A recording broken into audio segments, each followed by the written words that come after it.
modulator dari Biodiversitas Indonesia. Sebelumnya saya ingin menyambut terlebih dulu pada para tamu undangan yang telah hadir pada ini. Yang terhormat Dekan Fakultas Farmasi Universitas Pancasila, Profesor Dr. Apotek Syamsuddin Magister Biomed. Yang terhormat Ketua Prodi S1 Fakultas Farmasi Universitas Pancasila, Dr. Apotek Esti Mumpuni Magister Science. Yang terhormat Sekretaris Prodi S1 Fakultas Farmasi Universitas Pancasila, Ibu Apoteker Yuslia Noviani Magister Farmasi. Yang terhormat Ketua Pusat Kajian Bahan Alam Fakultas Farmasi Universitas Pancasila, Ibu Apoteker Diah Kartika Pratami Magister Farmasi, yang akan menjadi moderator acara kita pada hari ini. Yang terhormat Guru Besar Dosen seluruh Sivitas Akademik Fakultas Farmasi Universitas Pancasila yang hadir pada hari ini. Dan terakhir, namun tidak kalah penting, peserta kuliah tamu pada hari ini. Puji syukur kita panjatkan kehadirat Tuhan Yang Maha Esa karena atas berkat rahmat-Nya kita dapat berkumpul pada acara hari ini. Perkenalkan, saya Melita Hasti dari Hadatulaisi selaku Master of Ceremony pada acara hari ini. Selamat datang pada series kuliah tamu yang diselenggarakan oleh Prodi S1 dan PKBA yang dimaksudkan untuk memperbaharui pengetahuan kita tentang konsep pemanfaatan bahan alam dan tantangannya untuk penemuan obat baru. Pada kuliah tamu hari ini menghadirkan narasumber yaitu Ibu Dr. Siti Irma Rahmawati dari Badan Riset dan Inovasi Nasional atau yang biasa kita kenal dengan BRIN. Sebelum kita mulai, izinkan saya menjelaskan jadwal agenda kuliah tamu pada hari ini. Yang pertama yaitu pembukaan kuliah tamu yang akan dilanjutkan dengan opening remarks dari Fakultas Farmasi Universitas Pancasila yang akan disampaikan oleh Dekan Fakultas Farmasi Universitas Pancasila, Profesor Dr. Apoteker Syamsuddin Magister Biomed. Lalu sesi foto bersama, pemaparan kuliah tamu oleh pembicara selama 60 menit, diskusi dan tanya jawab dengan peserta selama 30 menit, yang terakhir penutupan dan pengisian presensi kehadiran.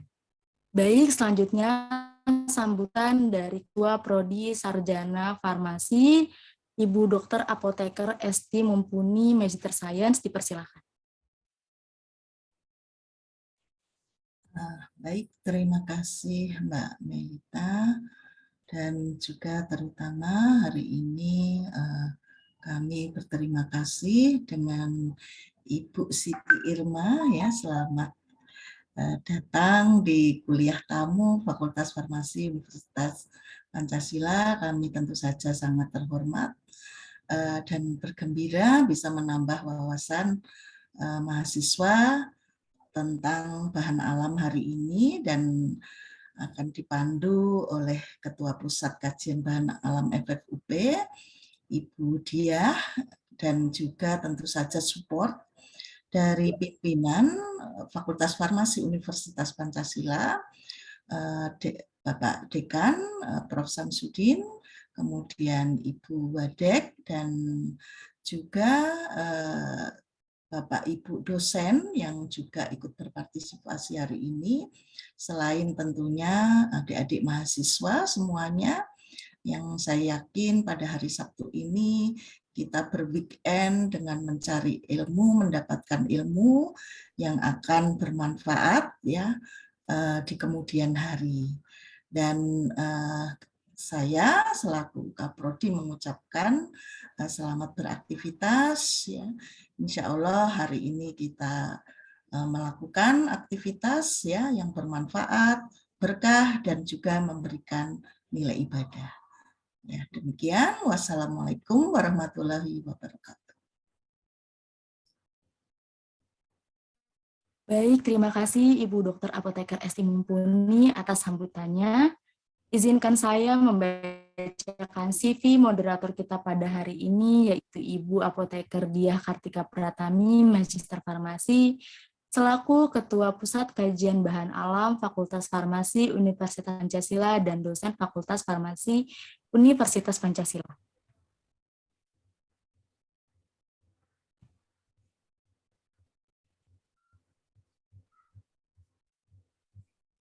Ibu Apoteker Diah Kartika Pratami, Magister Farmasi. Beliau menempuh S1 pada tahun 1999 sampai 2004 di Universitas Indonesia. Beliau juga menempuh S2-nya di Universitas Indonesia dengan bidang biologi farmasi. Saat ini beliau sedang menempuh S3 di Universitas Indonesia. Beliau merupakan seorang peneliti di Pusat Penelitian Teknik Biomedik Universitas Indonesia. Beliau juga bekerja sebagai dosen Fakultas Farmasi Universitas Pancasila sejak 2018 hingga saat ini. Baik, Assalamualaikum Ibu Diah. Apa kabar Ibu? Waalaikumsalam. Ya, terima kasih Melita sudah membuka acara ini ya. Kita weekend ilmiah ini namanya. Baik Bu, mungkin langsung aja ya ke materi pertama. Kepada Ibu Apoteker Diah Kartika Pratami, saya persilahkan. Oke, baik. Terima kasih Melita yang sudah membuka acara dan sudah memperkenalkan saya, Sivi ya. Selamat pagi semuanya, Bapak Ibu dosen. Ini sudah datang juga Bu Irma. Kepada Ibu Esti, terima kasih sudah membuka kegiatan pagi ini.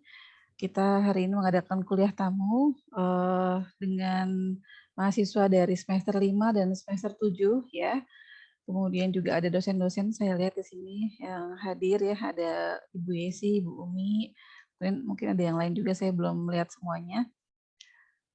Selamat pagi, salam sehat, salam semangat selalu.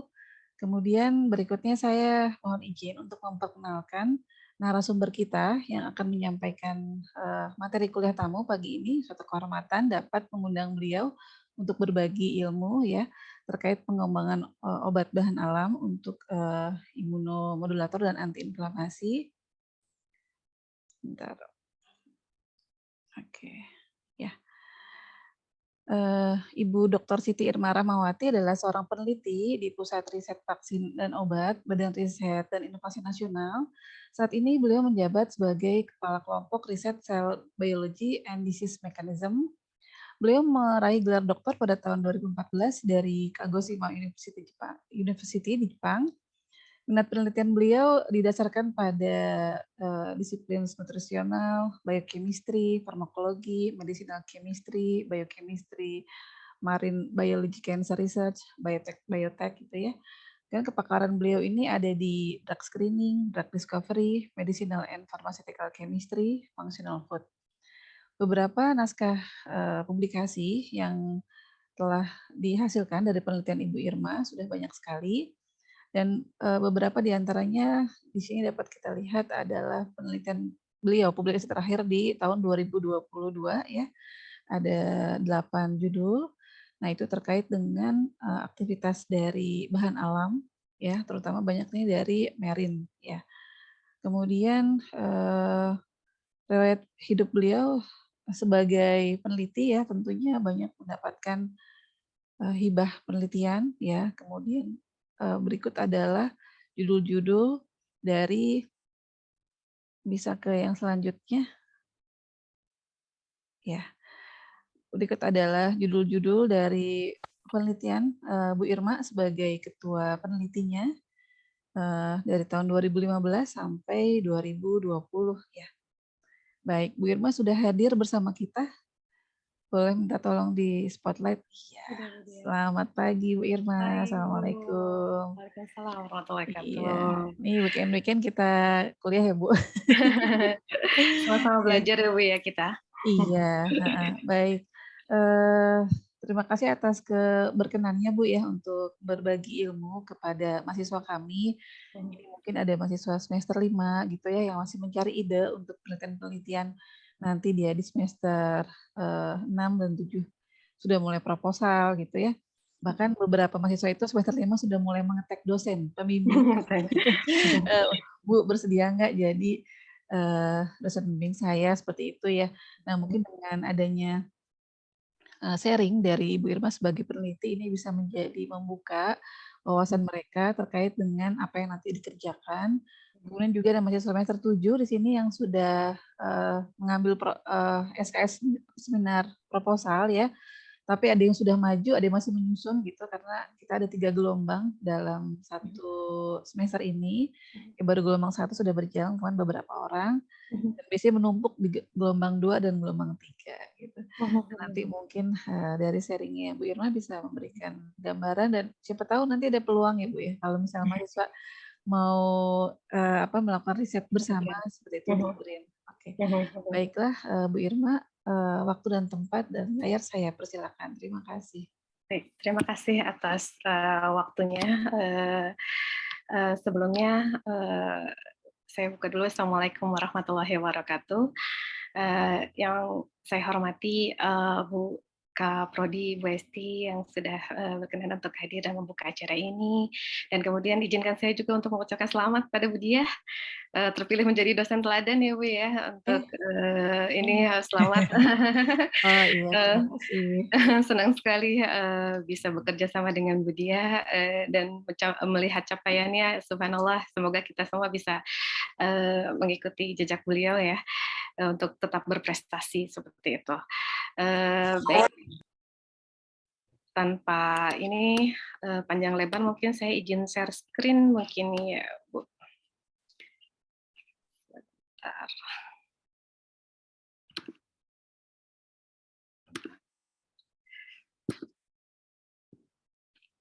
Kok nggak bisa ya?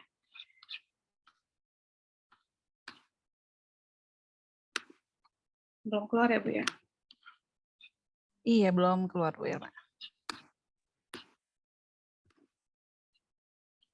Biasa kalau misalnya hari ini, hari Sabtu kan ya, banyak yang pakai jaringannya jadinya. Oh iya, ini lagi di kantor ya Bu? Enggak di kantor, maksudnya di rumah kan ya. Oh iya. Hari Sabtu banyak yang pakai, karena Ya. hari Sabtu baru saya perbolehkan untuk melakukan aktivitas yang bukan berbasis sekolahnya. Iya. Sebentar, mohon maaf. Nah ini, sepertinya ini saya tidak bisa, saya ganti desktop dulu ya Bu ya? Boleh kalau nggak di share screen dari panitia, boleh Bu? Boleh kalau Ya, gitu. okay. Baik. Baik Putri, tolong dibantu ya.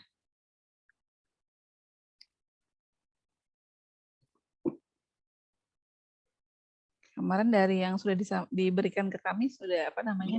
Ada materinya. Ya. Oke.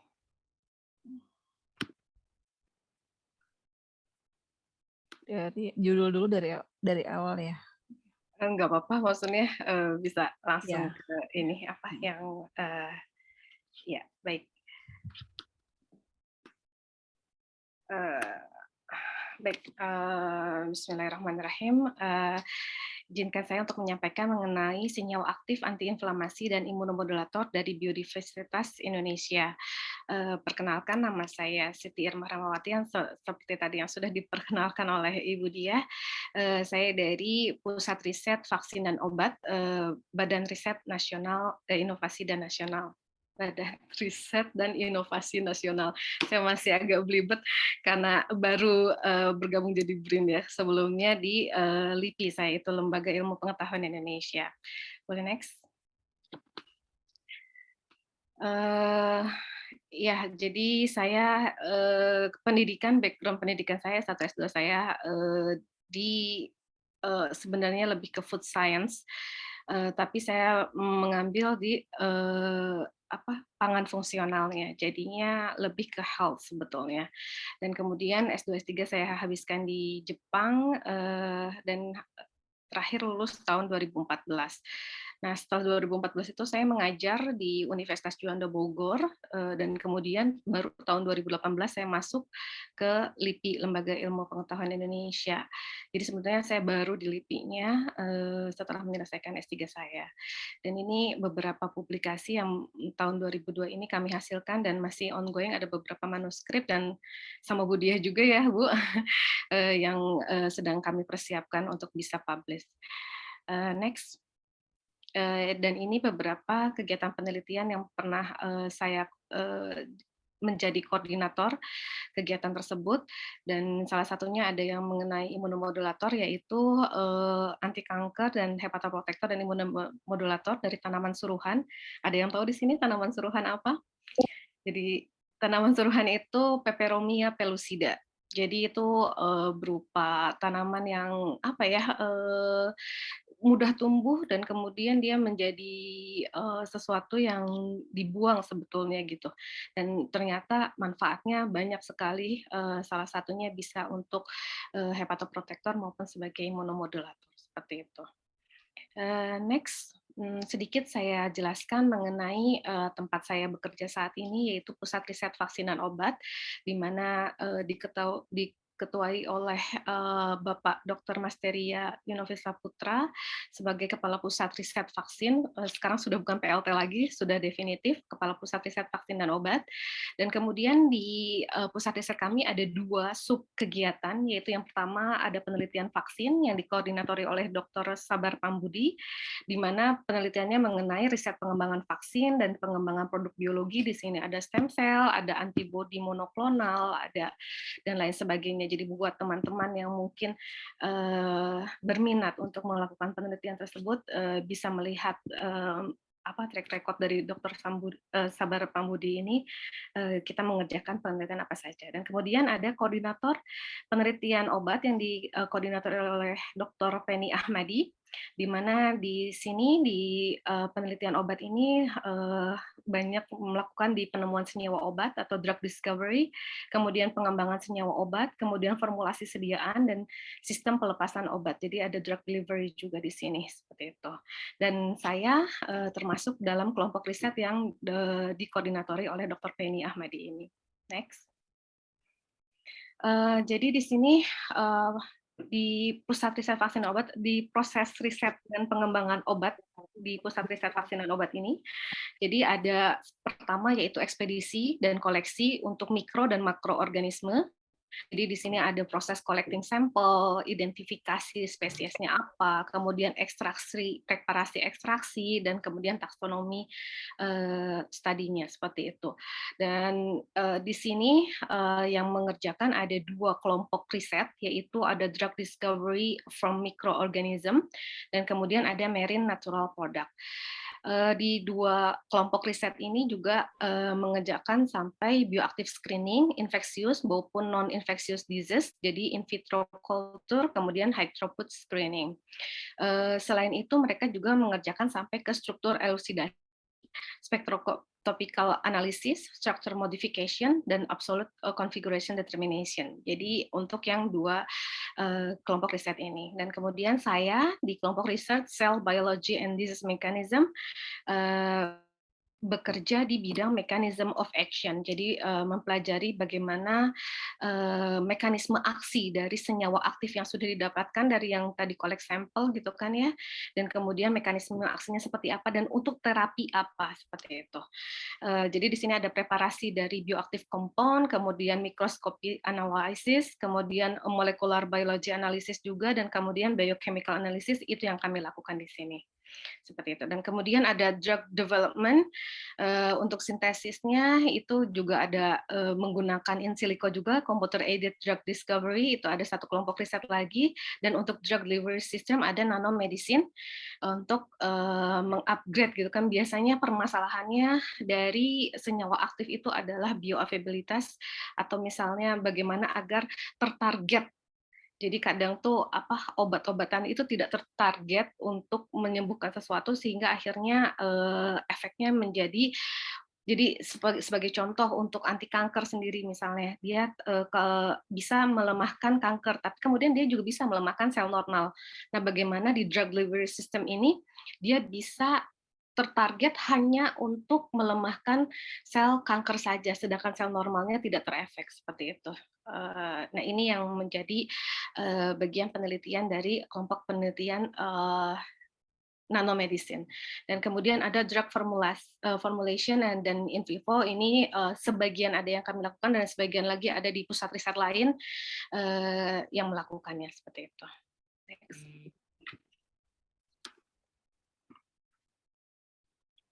Nah, kemudian di Di kelompok kami, jadi terdiri dari 10 orang, ada alhamdulillah di kelompok riset kami ada mempunyai jumlah doktor terbanyak, jadi ada 5 orang dokter yang ada dalam kelompok riset kami.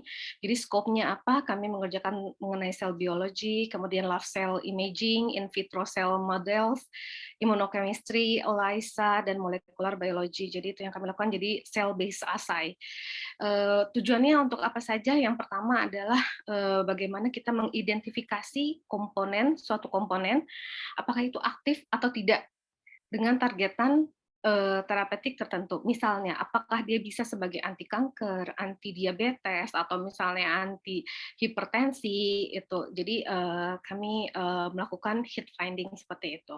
Kemudian boleh juga target validation. Misalnya dia sebagai anti kanker. Anti kankernya itu di mananya sih, mekanismenya seperti apa dia bisa menghambat kanker itu. Jadi itu juga bisa kita lakukan. Kemudian ada lead optimization. Jadi kalau lead optimization ini kita sudah menemukan senyawa unggul, satu komponen senyawa yang memang sudah ada, dan bagaimana kita bisa meminimalisir toksisitas si senyawa ini. Karena biasanya ketika satu senyawa menjadi aktif atau misalnya dia poten untuk menginhibit atau bisa menghambat kanker, itu biasanya juga dia toksik terhadap sel normal lainnya seperti yang tadi saya bagaimana kita selain dari delivery sistemnya, atau kita kita buat si senyawanya itu menjadi tidak aktif untuk sel normal seperti itu. Kemudian ada juga assay protokol validation, dan ini penting. Kenapa? Karena setiap kegiatan assay itu tuh pasti ada protokolnya. Tapi mana protokol yang sudah tervalidasi atau misalnya mempunyai reproducibility yang yang baik gitu kan ya. Jadi maksudnya kadang kita misalnya ketemu satu paper, kemudian dari paper itu kita lihat ada protokolnya untuk pengujian anti kanker misalnya.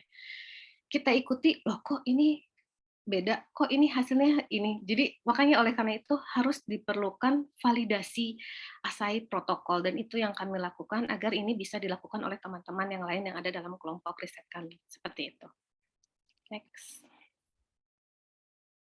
Tadi sudah gambaran mengenai karena tak kenal maka tak sayang gitu kan ya. Jadi perkenalan mengenai saya dan skup pekerjaan saya. Dan di sini saya ingin melihat bagaimana Indonesia ini mempunyai mega biodiversity gitu kan ya. Dia begitu banyak biodiversity. Dengan banyaknya biodiversity, maka di sini juga banyak biochemical yang ada di dalamnya.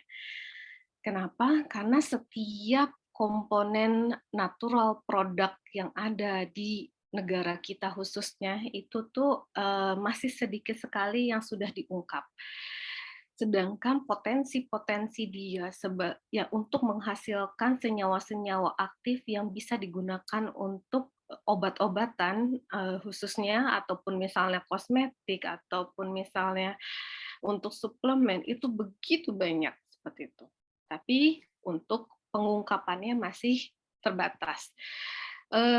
Perlu diketahui bahwa Indonesia ini merupakan nomor 2 terrestrial biodiversity setelah Amazon, hutan Amazon, sehingga tuh begitu banyak medicinal plant atau tumbuhan yang berbasis obat-obatan di Indonesia yang dapat digunakan. Bahkan kita sebut etnomedicine kan ya, jadi ya sudah secara turun-menurun terkenal bahwa memang tetua kita atau misalnya kakek nenek kita memakai itu untuk suatu pengobatan tertentu. Nah, dari situ kita bisa mendapatkan ide untuk kita gali kalau misalnya memang setelah mendapatkan informasi gitu kan, oh ini nih ada tumbuhan apa gitu. Saya kemarin baru dari Samarinda. di Kalimantan itu, di Kalimantan Timur, saya dibilangin, "Oh ini Bu, daun ini buat waktu pas COVID," katanya gitu. "Waktu pas COVID ini, in sekali Bu, orang-orang pada minumin ini," katanya gitu kan ya. Cuman kan permasalahannya yang ada adalah masyarakat minum-minum itu aja tanpa tahu kan sebetulnya itu tuh apa, bagaimana cara mengolahnya, dosisnya sebanyak apa. Itu yang menjadi perhatian kita. Karena terkadang ketika senyawa itu poten, ketika terlalu banyak mengkonsumsinya, maka itu akan malah bukannya menyembuhkan, malah akhirnya overdosis gitu. Nah, overdosis itu ya akhirnya bisa menyebabkan kematian kalau misalnya seperti itu. Kan tadinya mau sembuh malah jadi wassalamualaikum gitu kan ya. Jadinya ya itulah yang perlu kita kita gali dan kemudian kita share informasi ini ke masyarakat bahwa oh penggunaannya seperti ini loh gitu. Jadi maksudnya nggak harus mikir bahwa itu untuk kita saja atau untuk publikasi saja atau misalnya oh ini biar saya lulus aja gitu. Enggak, bisa jadi ini sesuatu yang jadi bermanfaat sangat luas jika itu diinformasikan ke masyarakat. Gini loh Pak Bu, ini harus direbusnya 50 menit ya, jangan lebih dari itu nanti terlalu banyak zat aktif yang terekstrak apa segala macam gitu kan. Minumnya cuma sehari 2 kali ya Bu ya, karena kalau misalnya lebih nanti overdosis atau bagaimana. Karena saya dapat cerita juga gitu. Jadi yang kecubung. Jadi katanya ini ada yang ngerebus kecubung. Terus udah gitu dia rebus agak banyak dan kemudian itu menjadi ada 4 gelas. 1 gelas ada tetangganya datang, kemudian bilang, "Pak ini minum," gitu kan, "ini saya bikin jamu," gitu kan.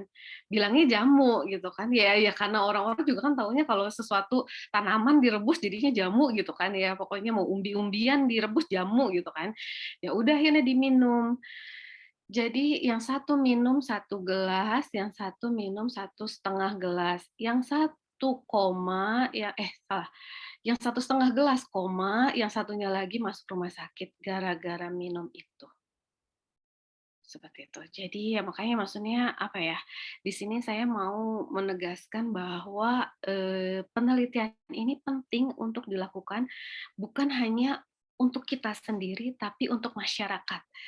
Bagaimana agar masyarakat teredukasi dengan baik sehingga terhindar dari hal-hal seperti ini. Saya yakin sih maksudnya ini hanya contoh kasus saja, sedangkan banyak sih yang aman-aman aja gitu kan ya. Cuman jika kita bisa saya mau kita bisa lebih bermanfaat bagi masyarakat itu untuk memberikan informasi mengenai itu. Jadi kemana-mana.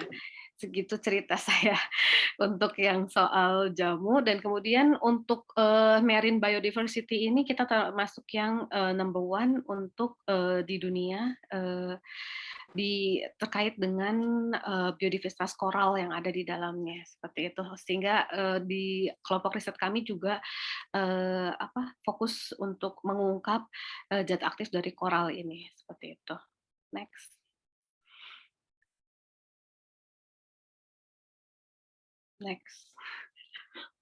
Oke. Ini terpana ya, saya ceritanya kemana-mana. Mohon maaf. Jadi untuk imun sistem sendiri, imunitas itu apa sih gitu kan ya. Jadi sistem imunitas adalah suatu mekanisme dalam tubuh kita yang mengatur ketika ada zat asing yang masuk atau misalnya stres atau apa yang terjadi yang tidak beres dalam tubuh kita, maka dia akan mempertahankan diri. Jadi proses pertahanan diri kita. Jadi subhanallah gitu ya, maksudnya Tuhan menciptakan kita tuh begitu sempurna, ada satu sistem yang ada di dalamnya, sistem pertahanan diri kita terhadap berbagai penyakit sebetulnya sudah ada dalam diri kita. Permasalahannya adalah sistem imun ini kadang kuat, kadang tidak, itu tergantung juga dalam kondisi diri kitanya sendiri. Apakah kita dalam keadaan letih atau misalnya kita dalam keadaan stres itu maka akan menurunkan sistem pertahanan tubuh kita sehingga ketika ada ada bakteri atau mikroorganisme atau virus yang masuk hingga kita akhirnya membuat kita sistem menjadi drop sehingga akhirnya sakit, sehingga akhirnya inflamasi, terjadi peradangan, kemudian akhirnya sakit. seperti itu. Nah, itu yang terjadi dalam tubuh kita, bagaimana kita diciptakan penuh keseimbangan, sehingga yang harus kita lakukan itu hanya memaintain bagaimana agar keseimbangan ini terus berjalan secara berkesinambungan. Cuman ya hari gini ya, makanan, dari sumber makanan, kita makanannya kadang maunya yang fast food saja, maunya yang jajan-jajan aja, tidak memperhatikan nilai gizi yang ada di dalamnya, bagaimana cara pengolahannya, bagaimana agar kita mendapatkan gizi yang maksimal. Itu kadang ya. Jadi kadang itu tubuh ini tuh sebetulnya dizolimi oleh diri kita sendiri. Karena asupan makanan yang kita yang kita makan, dan selain itu juga lingkungan sekitar, ada radiasi, bagaimana matahari kita sering main di luar, misalnya bagaimana ada ultraviolet itu juga mempengaruhi stres, sehingga akhirnya muncul namanya stres oksidatif. Jadinya muncullah radikal-radikal bebas sehingga akhirnya masuk ke merusak sistem imun, kemudian sistem imunnya jadi ngaco, kemudian ada juga yang merusak ke DNA secara genetik sehingga akhirnya muncul kerusakan DNA sehingga akhirnya ada namanya tumor, kanker, segala macam, itu awal mulanya seperti itu. Nah, bagaimana sebetulnya intinya adalah kita menjaga diri kita ini dari asupan-asupan yang harusnya bergizi dan kemudian menjalani kehidupan yang sehat gitu, tidur yang cukup, olahraga gitu. Jadi jangan berpikir bahwa Bu saya udah nyapu Bu, berarti saya udah olahraga karena saya bergerak.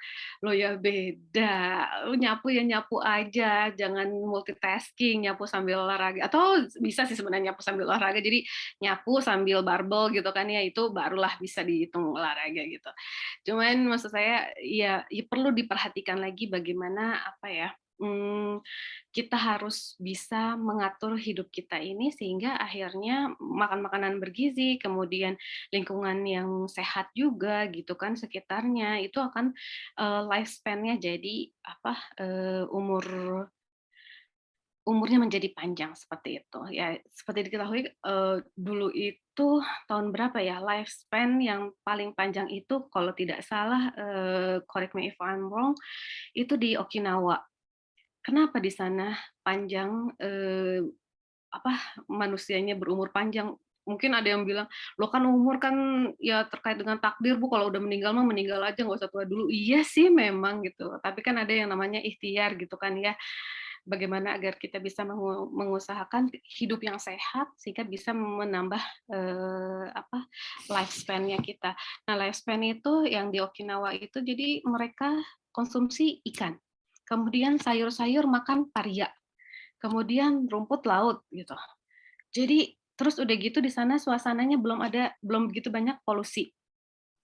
Jadi yang polutan, UV segala macam itu nggak terlalu banyak di mereka, dan kemudian mereka juga terhindar dari stres karena di sana masih dalam tanda kutip pedesaan gitu ya. Kalau di kita kan udah macet lah, apalah gitu kan ya, segala macam yang bikin kita menjadi stres. Jadi mereka juga terhindar dari stres gitu. Kemudian mereka juga senang berenang karena mereka pekerjaannya mengambil kerang di bawah laut gitu, jadinya mereka berenang gitu. Dan istirahat yang cukup sehingga akhirnya ya memang dari makanannya sudah bagus, pengolahannya juga mereka nggak banyak diolah makanannya gitu ya. Jadi paria juga cuma dioseng-oseng aja. Soalnya katanya paria tanpa pahit itu paria palsu. Seperti itu. Jadi karena yang pahit itulah yang bagus gitu ya buat tubuh kita. Nah, kemudian ya dari situ maka akhirnya orang Okinawa itu mempunyai umur yang panjang seperti itu. Balik lagi ke imun sistem.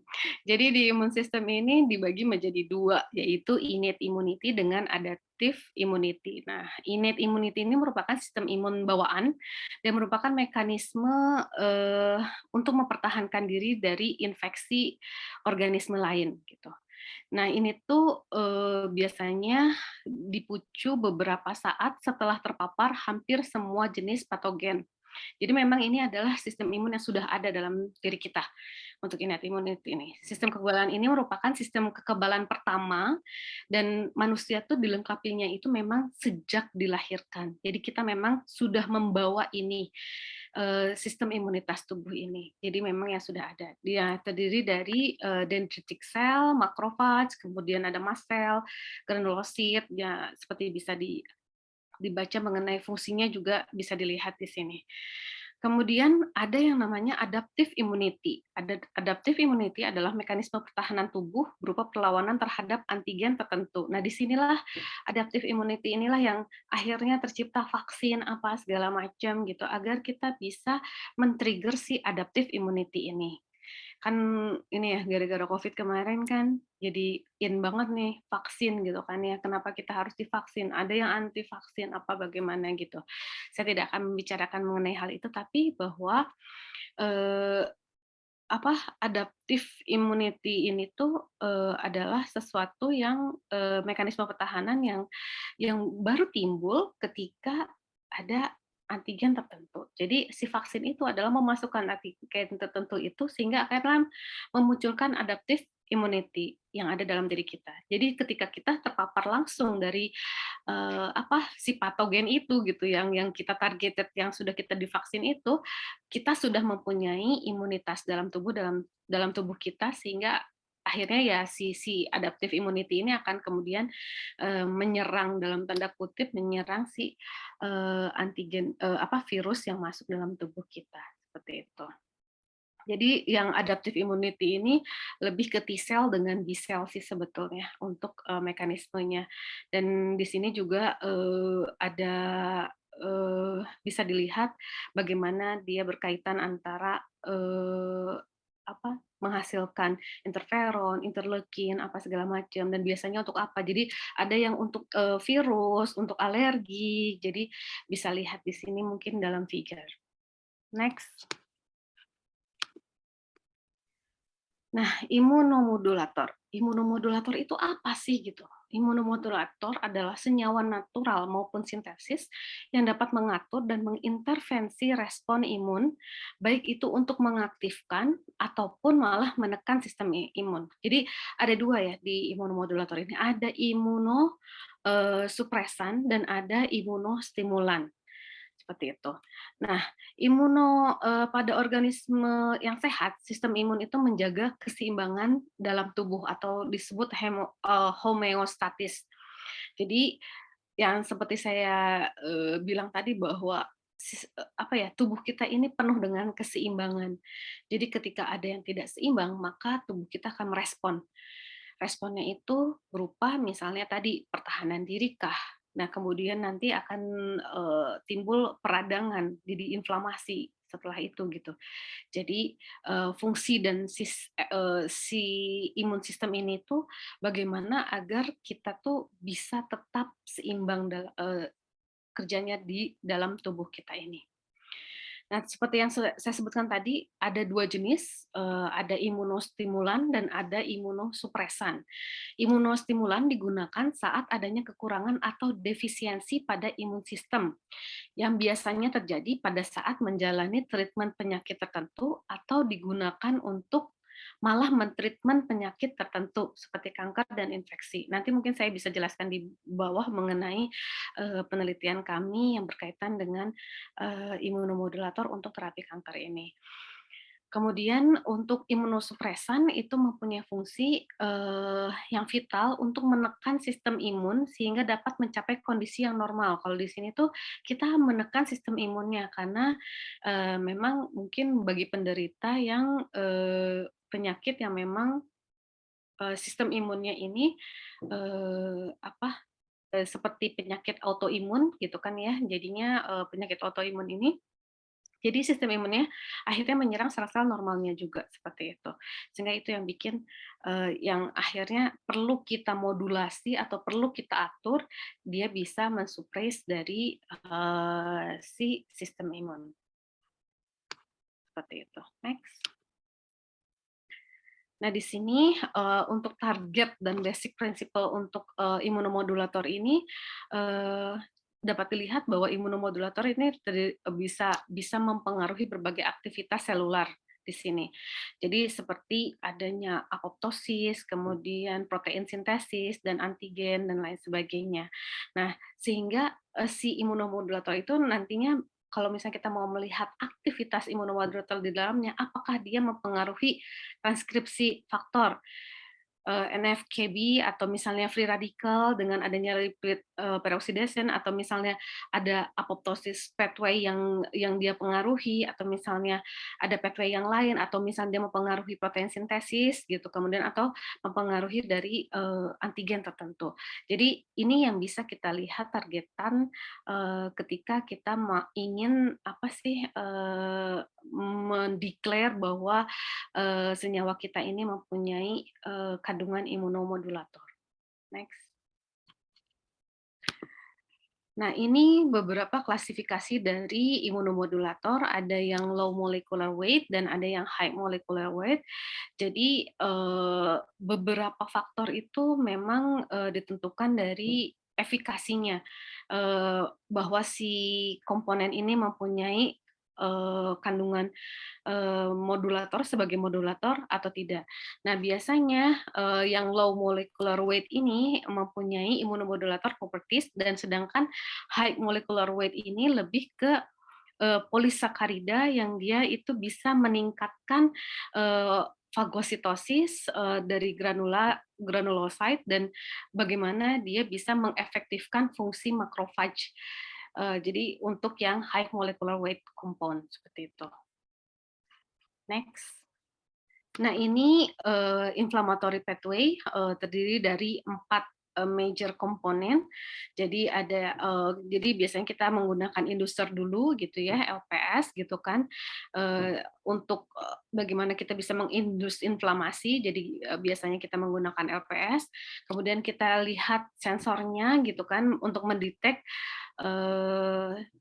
apakah betul terjadi inflamasi, dan kemudian baru kita lihat kandungan TNF-alfa, IL-6, PGE2, kemudian NO, radical scavenger yang ada di dalamnya untuk menentukan apakah memang dia bisa memodulate inflamasi sebagai antiinflamasi atau tidak. Kemudian kita juga bisa melihat target tisunya itu di leukosit, di endothelial cell, atau di hepatocyte. Next. Nah, ini beberapa mekanisme aksi bagaimana herbal medicine, atau misalnya tadi yang saya sebutkan dari tanaman atau maupun dari merin, itu bisa memodulator, maksudnya bisa berfungsi sebagai imunomodulator. Di sini ada 2, yaitu sebagai imunostimulan, biasanya untuk penyakit kanker, atau misalnya bisa dijadikan sebagai adjuvan untuk lebih ke maintain kesehatan saja gitu kan ya, atau untuk imunodefisiensi. Nah, kemudian ada juga yang berfungsi sebagai imunosupresan, biasanya untuk asma, autoimun, kemudian ada sebagai diabetes, dan ataupun ketika saat organ transplantasi organ seperti itu. Dan di sini macam-macam ya, apakah dia mempengaruhi natural killer, atau misalnya dendritic cell, atau toll-like receptor, atau Mannose receptor, atau dia sebagai scavenger receptor, atau misalnya dia mempengaruhi ROS gitu, reactive oxygen species, atau dia bisa mempengaruhi iNOS, inducible nitric oxide synthase. Nah, ini mekanisme yang ingin yang akan kita cari. Nah, bagaimana proses pencarian dari drug discovery atau screening ini boleh next slide. Nah, ini drug discovery development proses ini tuh cukup panjang, bisa sampai menghabiskan 10 sampai 17 tahun. Tadi yang saya sebutkan bagaimana sampai ke mekanisme aksi apa segala macam, itu butuh bertahun-tahun, karena belum tentu senyawa yang kita temukan itu memang aktif, atau bagaimana perlu adanya development khusus, atau bagaimana itu Itu yang harus dilakukan. Nah, dari proses pencarian drug discovery ini ada yang pertama yaitu target discovery. Ada target identification, kemudian kita assay development, kemudian biofarmatiknya seperti apa, kemudian ada in vivo, ada kajian in vivo-nya. Nah, setelah itu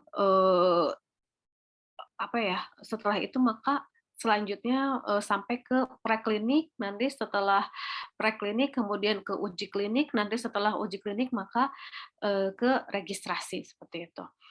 Jadi ketika kita ingin meng-screening natural product itu biasanya nggak cukup cuman satu saja, misalnya saya cuman mau screening dari satu tanaman saja, nggak bisa seperti itu. Biasanya kalau saya sekali assay minimal 20 lah, biar bisa saya menggunakan berapa plate gitu kan untuk baru saya asaikan gitu kan, mengerjakan assay-nya seperti itu. Jadi memang dibutuhkan sintesis dari 10.000 molekul untuk kita bisa mendapatkan 10 komponen, maksudnya 10 senyawa, jadi dari 10.000 senyawa, itu tuh tinggal 10 senyawa yang biasanya bisa sampai ke clinical trial atau uji klinik seperti itu. Dan akhirnya bisa sampai ke menemukan satu kandidat obat baru. Jadi dari 10.000. Nah ini kalau dikerjain satu orang aja itu pusing.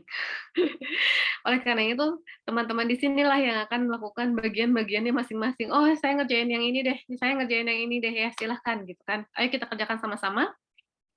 Kita bikin library-nya, kemudian akhirnya jadi nanti orang-orang tidak perlu mengerjakan pekerjaan yang sama karena sudah ada gitu kan. Kalau menurut saya ini yang menjadi kekurangan yang ada di kita. Kita tuh belum mempunyai library yang terintegrasi semuanya gitu ya. Jadi kan kita masih berdasarkan Google Scholar nih, maksudnya kita nyari dulu gitu kan. Oh ini udah ada penelitian ini, oh ini udah ada penelitian ini gitu kan ya. Tapi kalau misalnya kita udah ada kayak library-nya secara menyeluruh gitu ya, yang integrated gitu kan.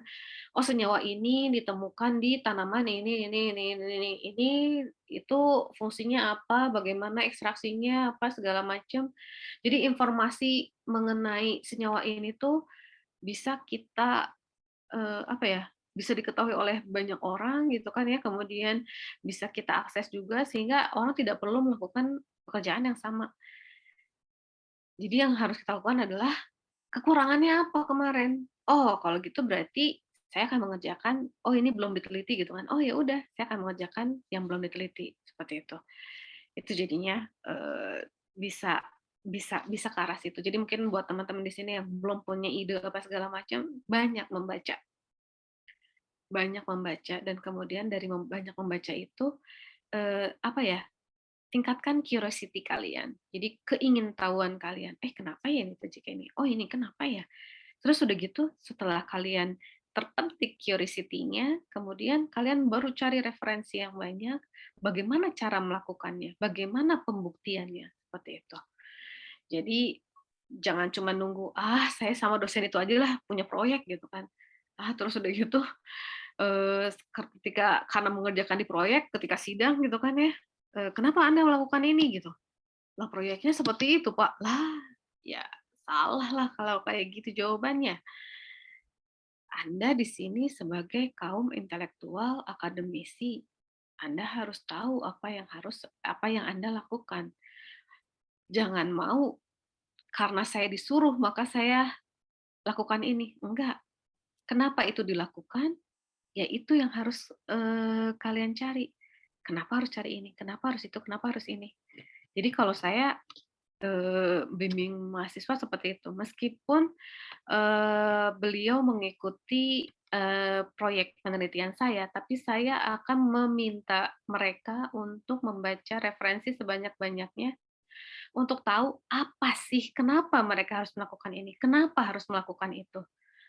Dasarnya apa, basicnya apa, sehingga akhirnya paham, oh jika saya ingin melakukan ini, maka saya akan mengerjakan itu. Jadi ada sebab akibat di sana. Itu timbul karena curiosity, keingintahuan. Dan keingintahuan inilah yang menurut saya menjadi sesuatu yang penting, karena itu yang men-trigger kita untuk apa ya, mencari referensi, membaca sebanyak-banyaknya. Ini punten Bu Dia, saya berapa menit lagi ya? Saya ngomongnya Oh, ngalur ngidul soalnya. iya. Kita sebenarnya untuk materi masih panjang kuliah Oh kita gitu. heeh, Oke, ya sampai udah. Oke. 1 jam lebih. Iya, baik, baik. Terima kasih. Nanti ingatkan saya saja kalau misalnya Ya, sudah apa. siap. Terima kasih. Baik. Oke, jadi maksudnya bagaimana kita meningkatkan curiosity kita gitu. Kenapa harus dilakukan itu? Kenapa harus dilakukan ini? Karena itu yang menurut saya menjadi poin penting. Peneliti itu bukan soal masalah gagal atau berhasil atau hasilnya bagus atau hasilnya jelek, tetapi keingintahuan kita itu terjawab atau tidak. Itu saja kalau menurut saya. Jadi keingintahuan teman-teman di sinilah yang harus digali agar tahu bagaimana agar bisa bisa ingin tahu kalau misalnya baca juga enggak gitu kan ya. Peduli juga tidak. Kalau misalnya misal nih kan ya, kalau misalnya zaman-zamannya mahasiswa nih, kalau kita naksir seseorang gitu kan ya, pasti kan ingin mencari tahu. Ya enggak? Pasti pada senyum-senyum nih kayaknya. Jadi pasti ingin mencari tahu gitu kan ya. Curiosity itulah yang penting. Jadi bukan hanya untuk seseorang saja, tetapi bagaimana kita tuangkan itu menjadi suatu penelitian. Jadi sesuatu yang menarik gitu kan ya. Ketika kita sudah ada passion di sana, sudah tahu, oh ini kayak gini, oh ini kayak gini, itu jadi asik sendiri. Maksudnya nggak harus di ini juga karena kita tahu ketika ditanya misalnya sama penguji atau bagaimana, oh saya kan udah baca, jadi saya tahu ini jawabannya ini. Oh ini kenapa? Oh karena ini Bu. Oh ini karena ini Bu. Jadi lancar jaya gitu. Kalau misalnya yang cuma berserah saja, itu nanti ketika ujian saya yakin pasti kebanyakannya nyengir karena bingung mau jawab apa. Seperti itu. Oke, jadi inilah apa ya, proses pencarian obat-obatan ini begitu panjang dan kemudian cost-nya juga mahal gitu kan ya, seperti yang mungkin eh, apa Bu Diah dan teman-teman dan timnya yang sudah akan melakukan penelitian cell based assay di tempat saya, pasti kan ini semuanya dibuang Bu. Oh iya, nggak boleh dipakai lagi soalnya. Makanya ini penelitian mahal jadinya karena memang semua barang-barang aus itu ya kita buang karena memang sudah tidak bisa dipakai secara berulang-ulang seperti itu. Nah, oleh karena itu karena mahal itu diperlukan perencanaan yang baik. Itu fungsinya, pembacaan referensi, pencari tahuan, apa segala macam, itu harus tergambar dengan perencanaan yang baik. Nah, perencanaan yang baik itulah yang kadang terlepas. Kita yang udah direncanain dengan baik aja kadang gagal, apalagi yang tidak direncanakan dengan baik, seperti itu. Jadi ada baiknya tetap saya pesan sponsor adalah membacalah sebanyak-banyaknya agar kita tahu pasti gitu ya. Soalnya bukan apa-apa, ketika kita membaca banyak, semakin nggak tahu, bukan semakin tahu. Karena, oh iya ini saya nggak tahu, oh iya ini saya nggak tahu, oh iya ini saya nggak tahu gitu. Terus akhirnya kalau kayak gitu, oh iya Bu daripada saya nggak tahu banyak ya mendingan nggak usah baca Bu, jadi biar tahunya sedikit aja, karena emang nggak tahu apa-apa. Jadi ya jangan seperti itu, tapi cari tahulah, bacalah banyak-banyak, ikro lah pokoknya, baca banyak-banyak. Oke, next. Nah, proses dari next. Nah, yang types of in vitro. No, atas lagi. Nah, ya. Jadi ini types of in vitro bioassay ya. Jadi proses pencarian obat tadi di atas itu bisa kita lakukan proses screeningnya yaitu dengan in vitro bioassay. Kenapa in vitro bioassay? Karena in vitro ini murah jika dibandingkan dengan in vivo. Dan udah gitu juga kita tidak menyalahi aturan peri kehewanan, sehingga kalau misalnya untuk screening awal, maka kita menggunakan in vitro assay. Kalau misalnya sudah terbukti di in vitro assay aktif, maka baru kita tingkatkan ke in vivo assay. Jadi prosesnya seperti itu agar tadi enggak banyak juga hewan-hewan yang harus kita dalam tanda kutip di apa ya, dikorbankan untuk penelitian kita gitu kan. Oleh karena itu kita basisnya menggunakan in vitro bioassay untuk screening pencarian obat pertama kali. Nah, ini beberapa tipe dari in vitro bioassay. Yang pertama yaitu binding assay, ada enzyme activity assay, dan ada cell based assay. Yang binding assay ini biasanya menggunakan reseptor atau protein, menggunakannya ELISA gitu ya, therapeutic monoclonal antibodies. Tapi biasanya sih yang binding assay ini juga menggunakan sel awalnya, karena jadi kompon senyawa kita nanti bereaksi dengan sel dan kemudian dari si selnya di lyset atau dihancurkan, kemudian baru kita tes di binding assay atau di ELISA apakah benar dia bisa misalnya meningkatkan TNF alpha atau misalnya menurunkan apa bagaimana gitu. Jadi itu bisa kita lihat di binding assay.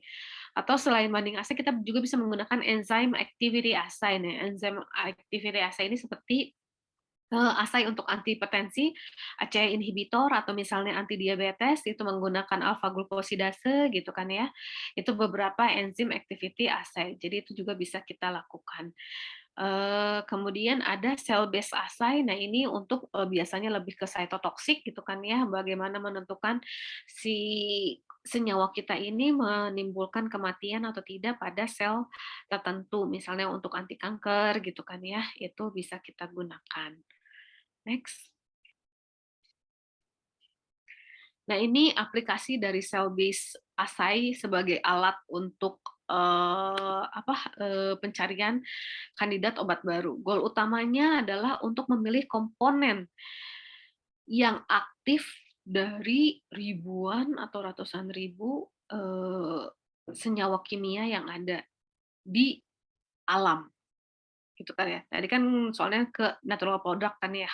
Jadi tadi setelah kita dapatkan apakah itu mau tumbuhan atau marine, misalnya sponge atau misalnya alga atau apapun, kemudian kita ekstrak, kita akan mendapatkan ekstrak itu terdiri dari beberapa ribuan senyawa. Kemudian nanti kita vaksinasi baru berkuranglah senyawanya. Kemudian kita lakukan purifikasi, baru ada yang namanya active compound. Nah, di senyawa murni itu baru kita bisa memastikan mengenai dosisnya berapa, apa segala macam. Jadi untuk digunakan sebagai obat modern nantinya. Nah, di aplikasi si penggunaan cell based assay ini dapat digunakan untuk menetapkan reporter signal atau analisis secara morfologi maupun phenotypic profiling. Jadi penggunaan cell based assay ini juga merupakan high content analysis atau misalnya jadi dapat mengkombinasikan antara imaging dengan kuantitatif data analisis sehingga cocok digunakan untuk aplikasi skala besar. Jadi biasanya untuk screening awal itu kita bisa sampai ribuan gitu kan ya, ribuan ekstrak gitu. Kalau tadi teman saya yang drug discovery dari mikroorganisme itu mereka sampai ribuan gitu untuk melakukan analisa ini mempunyai zat aktif atau tidak. Mereka mengerjakan untuk TB, jadi menggunakan enzimatik juga. Jadi ribuan ekstrak itu mereka uji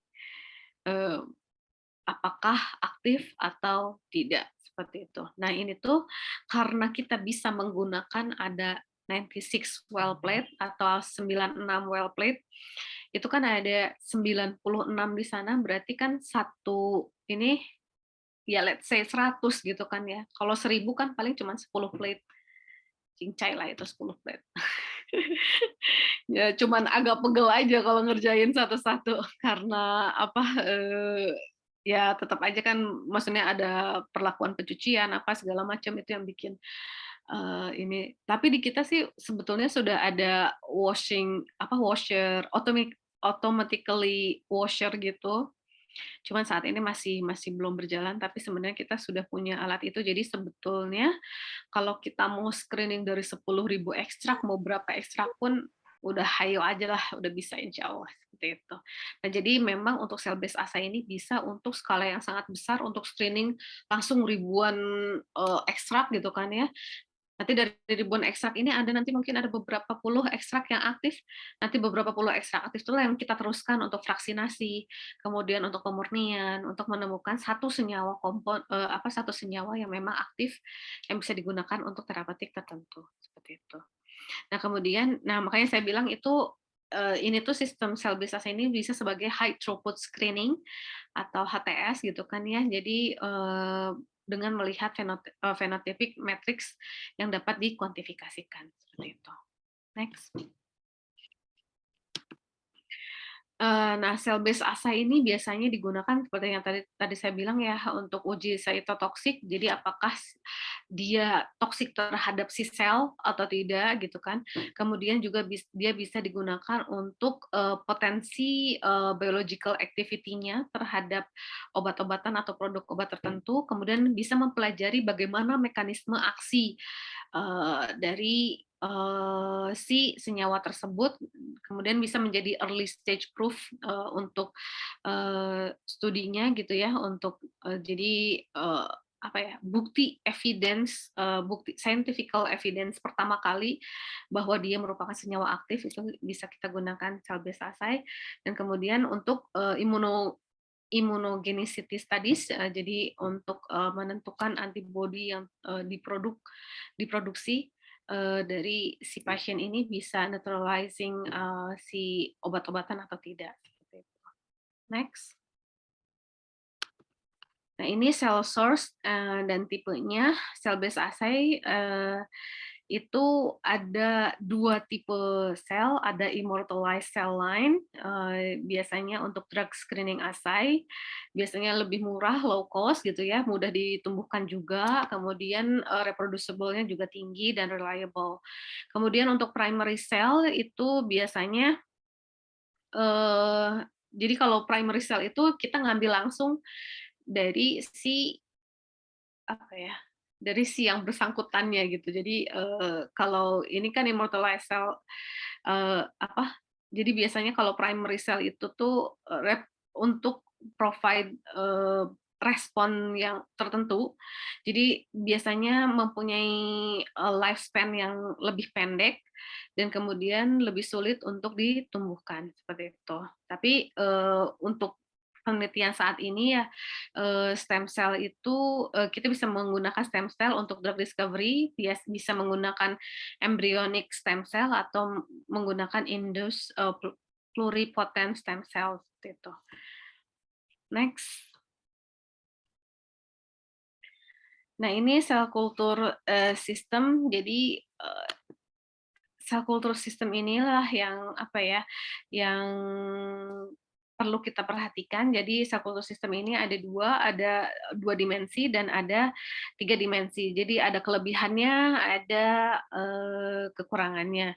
Untuk 2 dimensi karena memang si selnya itu adheren atau menempel di bawah, itu biasanya lebih mudah untuk ditumbuhkan dan biasa digunakan untuk tosisitas seperti itu. Cuman untuk mengamati mengenai microenvironment kemudian sel interaksi dari sebuah jaringan itu kurang bisa digunakan karena dia cuma monolayer gitu kan ya, cuma satu layer saja, jadi itu kurang bisa digunakan. Nah akhirnya ada lagi sel kultur yang menggunakan 3 dimensi, itu biasanya menggunakan sel ekstraselular matrix gitu kan ya. Jadi bisa pakai gelatin atau apa matriksnya gitu kan ya, dan atau misalnya menggunakan 2 jenis sel yang berbeda atau bagaimana. Jadi di sini tuh untuk yang mempelajari mengenai transportasi metabolit, kemudian nutrien di jaringan itu bisa menggunakan 3D cellular scaffold ini seperti itu. Next. Nah, apa hal-hal yang perlu kita upgrade, yang perlu kita lakukan untuk apa, agar bisa mmm, bisa mengkultur sel dengan baik. Yang pertama adalah mempipet dengan baik, dan kemudian seeding sel itu panen sel dengan secara akurat. Oleh karena itu waktu pas kemarin ketika teman-teman dari UP datang, itu saya minta untuk menghitung sel. Apakah akurat atau tidak? Karena itu akan berkaitan dengan nanti mereka bisa menumbuhkan sel, jumlah selnya dengan akurat atau tidak. Dan alhamdulillah kemarin lolos semua ya Bu ya. Jadi hampir ini maksudnya tidak jauh beda dengan apa yang hasil yang saya hitung. Nah, cuman mungkin nanti kita latihan pipet karena itu yang paling penting juga. Karena kadang ketika pipet itu kita gunakan nanti keambillah selnya karena kan dia monolayer ya.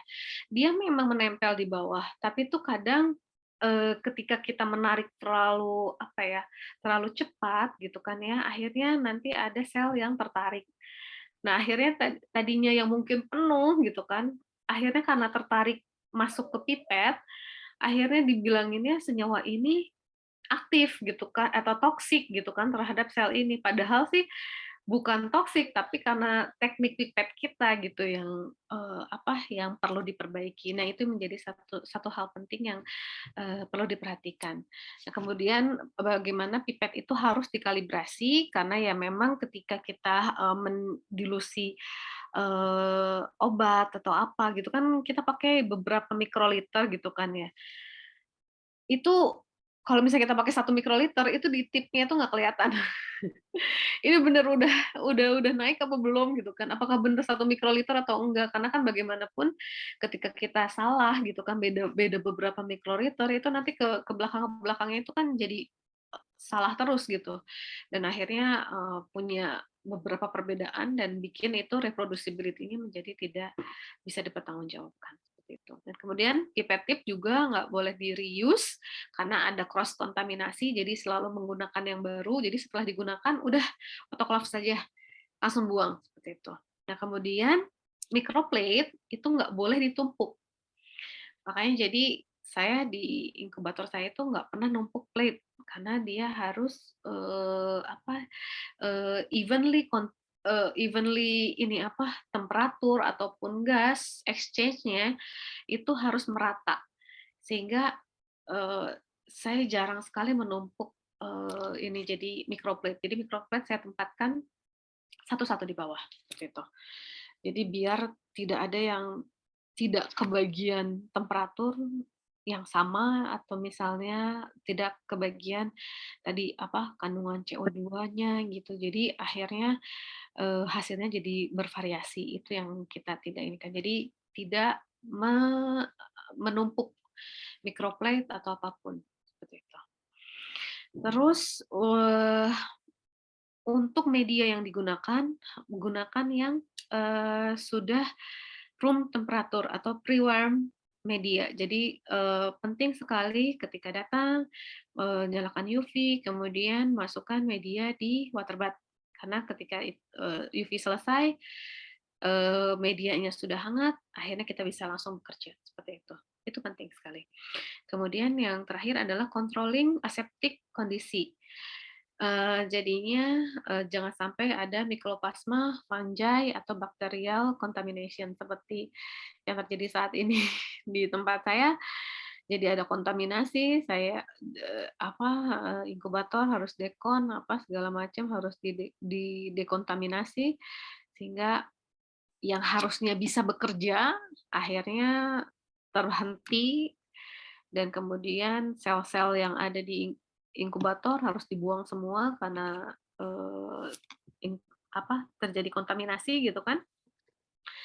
Dan akhirnya habis waktu, habis biaya, habis segala macam. Oleh karena ini, controlling aseptic condition ini sangat penting. Ketika datang, just lab harus datang, just labnya pastikan bukan just lab yang dibawa-bawa ke kantin, dibawa-bawa ke kelas, dibawa-bawa apa segala macam. Kalau bisa setiap hari cuci bagus, tapi setiap minggu cuci bagus gitu ya. Jadi pastikan just lab itu dalam kondisi bersih seperti itu. Jadi jangan-jangan di sini ada yang just lab saya kayaknya belum pernah dicuci deh Bu, dari tingkat 1 misalnya gitu kan. Masih bersih soalnya. Oh, kelihatannya bersih tapi mikrobanya udah entahlah udah berapa banyak di sana gitu kan ya. Jadi karena itu penting sekali dan kemudian juga jadi kan di kantor kami di lantai 2 itu ada yang kerja fungi sama bakteri. Jadi teman-teman yang sudah bekerja fungi dan bakteri saya tidak izinkan masuk ke ruangan sel kultur saya karena rentan kontaminasi. Jadi makanya perhatikan kemana Anda akan pergi ketika mau kultur gitu. Jadi agar tidak terjadi kontaminasi seperti itu. Oke, next. Nah, ini beberapa hal yang perlu diperhatikan dari bagaimana untuk mendevelop cell based assay gitu ya. Tapi ini saya ya. Jadi bagaimana kita menciptakan goal dulu, tujuan dulu. Asainya untuk apa? Asainya itu harus relevan, kemudian harus bisa reproducible. Reproducible itu apa? Jadi ketika orang lain mengerjakan si A dan si B yang mengerjakan, itu hasilnya tetap sama. Jangan sampai ketika si A mengerjakan, ketika si B yang mengerjakan, yang satu 10, yang satu 100. Itu jangan sampai sama. Jangan sampai nggak sama seperti itu. Kemudian robust, jadi cepat asainya. Kemudian sel based assay ini juga harus bisa mengimplikasikan salah satu mekanisme aksi tertentu, gitu.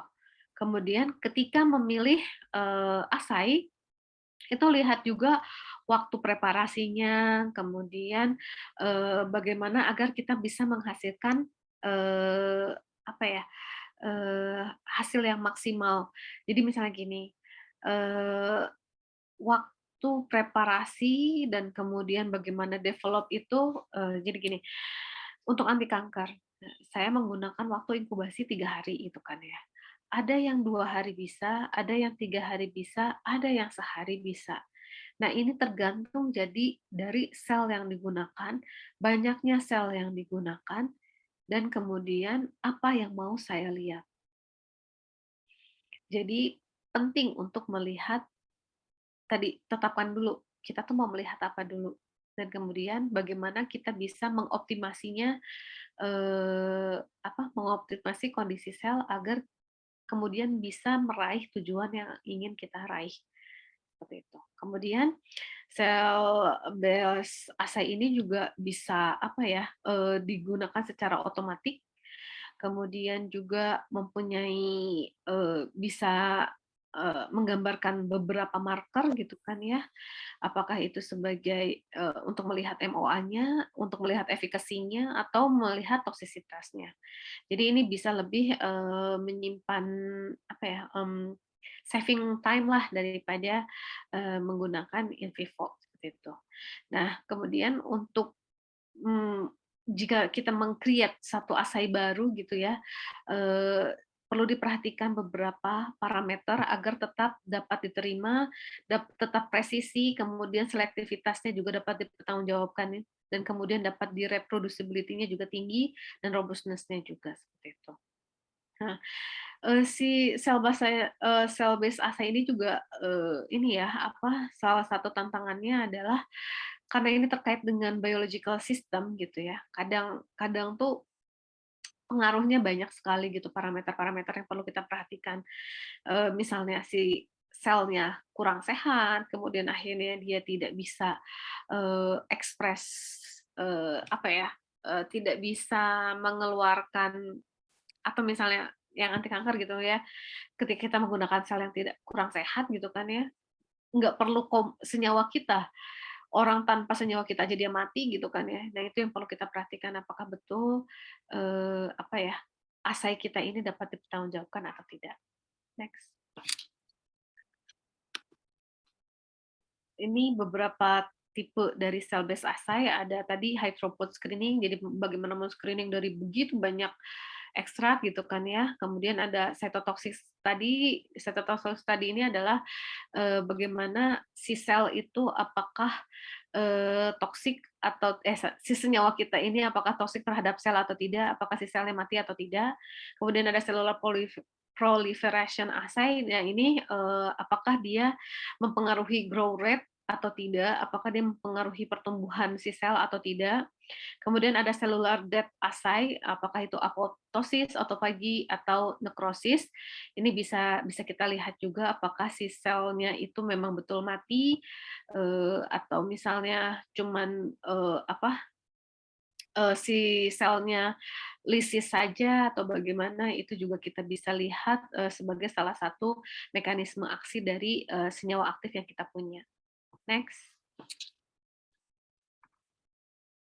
Nah, kemudian ada cellular signaling assay, ini biasanya untuk metabolic assay gitu kan ya. Biasanya menggunakan metode immunohistochemistry yang yang saya bilang tadi, ada reseptor binding assay gitu kan. Apakah dia bisa meningkatkan misalnya nilai TNF alpha, IL-6-nya atau IL-8-nya atau IL-10-nya gitu kan. Itu bisa kita lihat juga di situ. Kemudian ada metabolic assay, di sini kita bisa melihat glucose uptake atau misalnya antioksidan atau misalnya radikal oksidatif spesiesnya bagaimana berpengaruh terhadap sel kita gitu. Itu juga kita bisa melihat metabolic assay. Kemudian ada reseptor binding assay, seperti yang tadi saya bilang, misalnya kita melihat kalsium fluxnya gitu kan, atau misalnya tyrosine kinase reseptornya, itu kita juga bisa lihat, atau misalnya bisa kita lihat juga gene reporter assay. Next. Nah, live cell analysis assay ini bisa kita kerjakan di tempat kami. Jadi live cell ini kita menggunakan Biotech Citation 5. Yang penting kita ada pewarnanya gitu ya.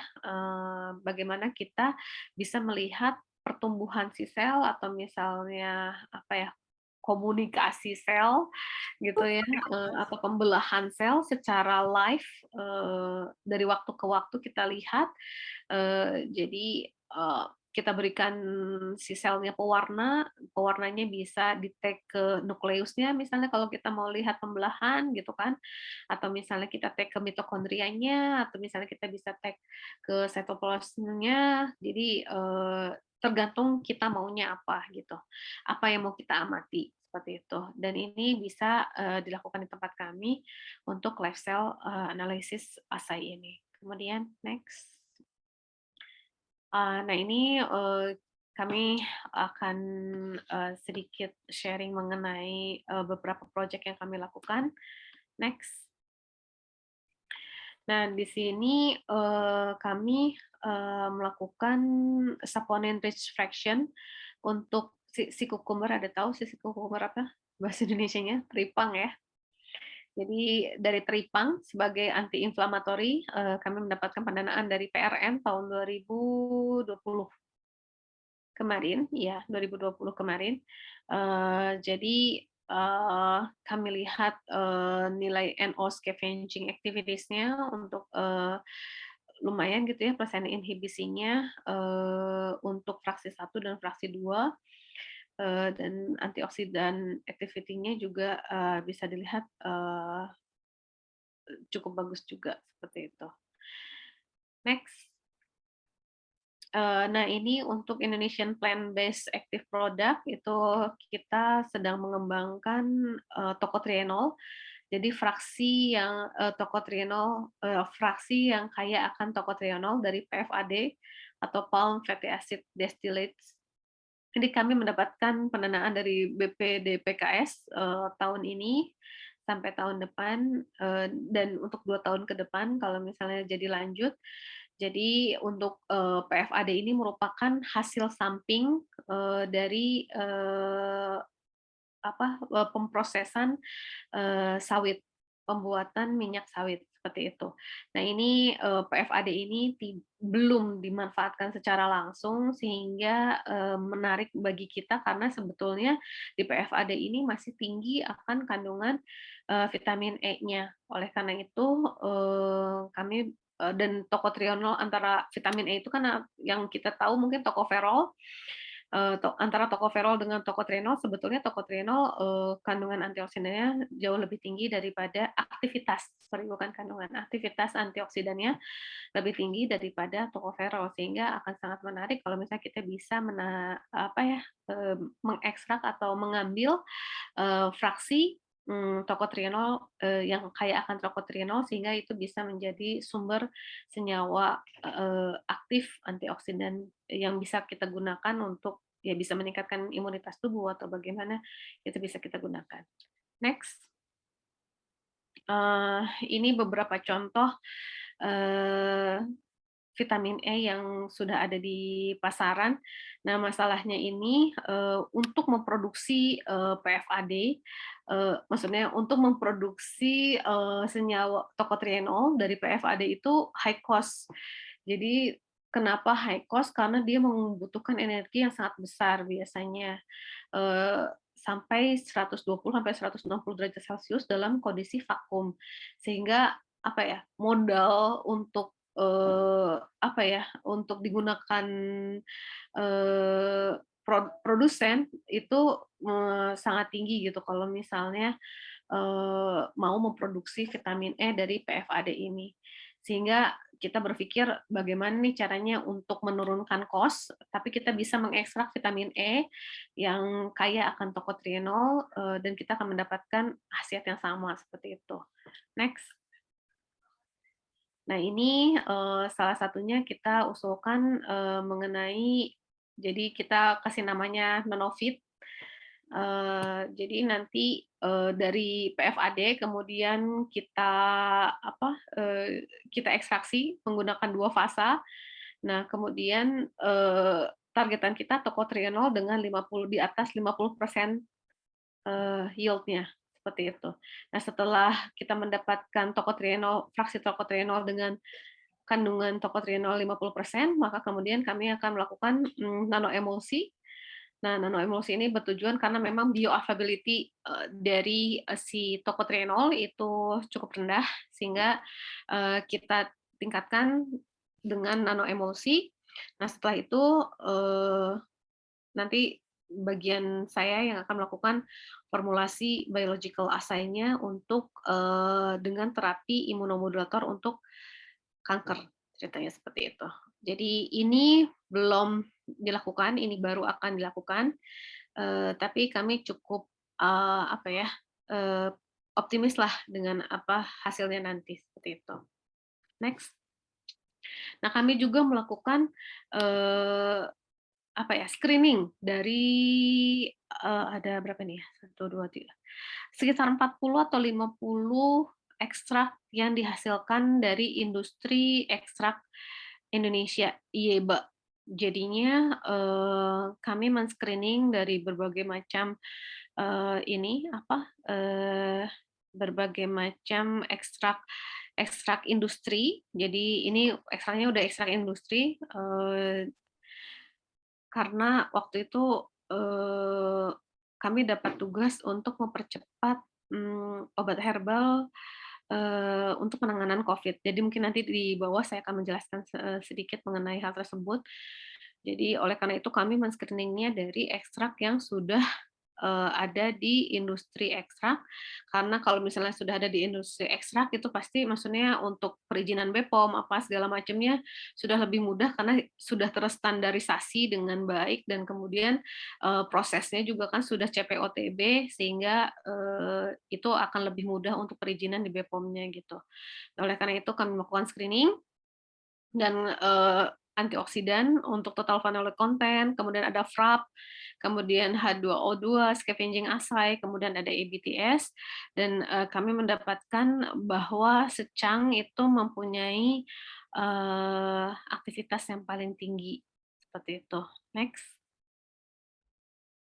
Nah, jadi kami lanjutkan di ini dengan dana di PALIPI tahun 2020, pengembangan imunomodulator dari secang, kemudian kami menggunakan in vitro toxicity untuk secang, menggunakan HEC 293, dilihat bahwa memang tidak toksik gitu kan ya.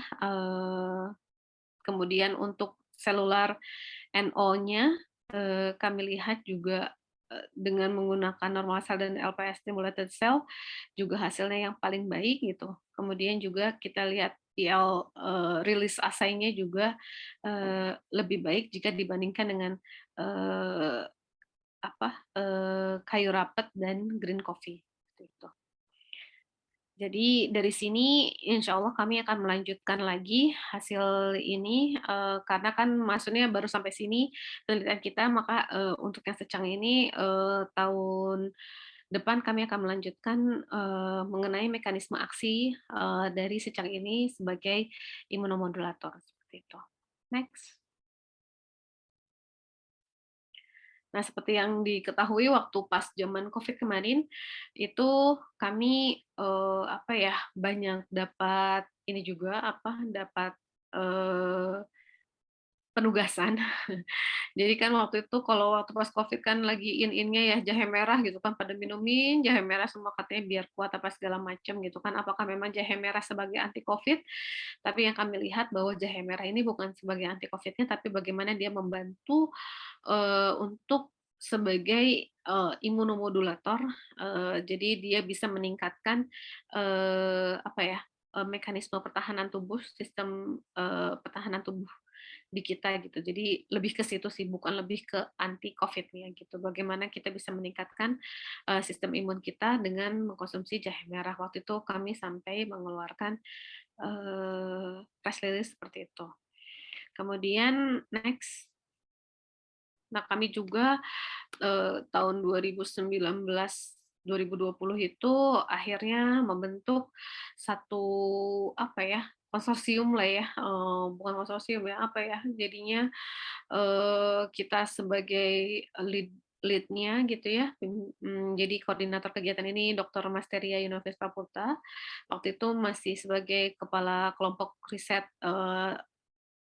Drug Discovery and Development, itu bekerja sama dengan Kalbe, UGM, Ristekbrin, kemudian POPCI, Badan POM, BNPB, kemudian PDPI, kemudian Kemenkes juga gitu untuk melakukan uji klinis kandidat imunomodulator dari produk herbal dalam penanganan COVID-19. Jadi kalau yang ini kita melakukan uji klinis, dan waktu itu kan tahun 2019-2020 itu tuh orang-orang masih pada takut ya keluar apa segala macam, jadi situasinya mencekam sekali ketika kita melakukan uji klinis ini. Next. Nah, di sini ini yang kita usulkan, yaitu formulasi dari jahe merah, meniran, sembung, dan sambiloto, dan ada juga satu lagi produk cordyceps gitu, jadi jamur dari Cina kalau tidak salah. Bagaimana dia bisa meningkatkan adaptif imun respon pada pasien COVID-19 gitu. Jadi ini bagaimana mekanisme aksi yang kita harapkan di dalamnya. Next. Nah, di sini waktu itu kita di Wisma Atlet melakukan uji klinisnya. Jadi situasinya waktu itu jadi ketika setiap orang ada di rumah gitu kan ya, kita Zoom sampai malam segala macam, koordinasi dengan tentara karena kan Wisma Atlet yang mengelolanya tentara ya. Kemudian memakai ini ya uji kliniknya gitu kan ya.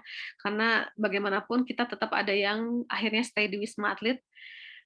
Jadi rekan saya Uca dan Iskandar yang stay di sana. Saya sih tiap hari ke sana bolak-balik karena saya masih punya anak-anak di rumah gitu kan ya. Akhirnya bolak-balik tapi itu juga kita tiap minggu di swab gitu kan, kemudian ada teman yang kena lah apa segala macam akhirnya gitu. Jadi drama sekali gitu kan waktu itu, tapi saya merasa apa ya, dengan semangat merah putih waktu itu. Meskipun ternyata hasilnya tidak seperti yang kita harapkan gitu ya, tapi kita merasa bahwa kita sudah melakukan, maksudnya gimana ya? Yang penting kita sudah berusaha seperti itu.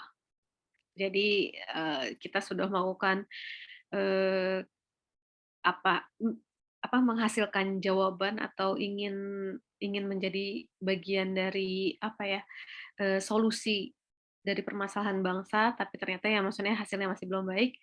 Ya, ya itu kan kalau itu ya kalau hasil kan lebih ke takdir Tuhan ya.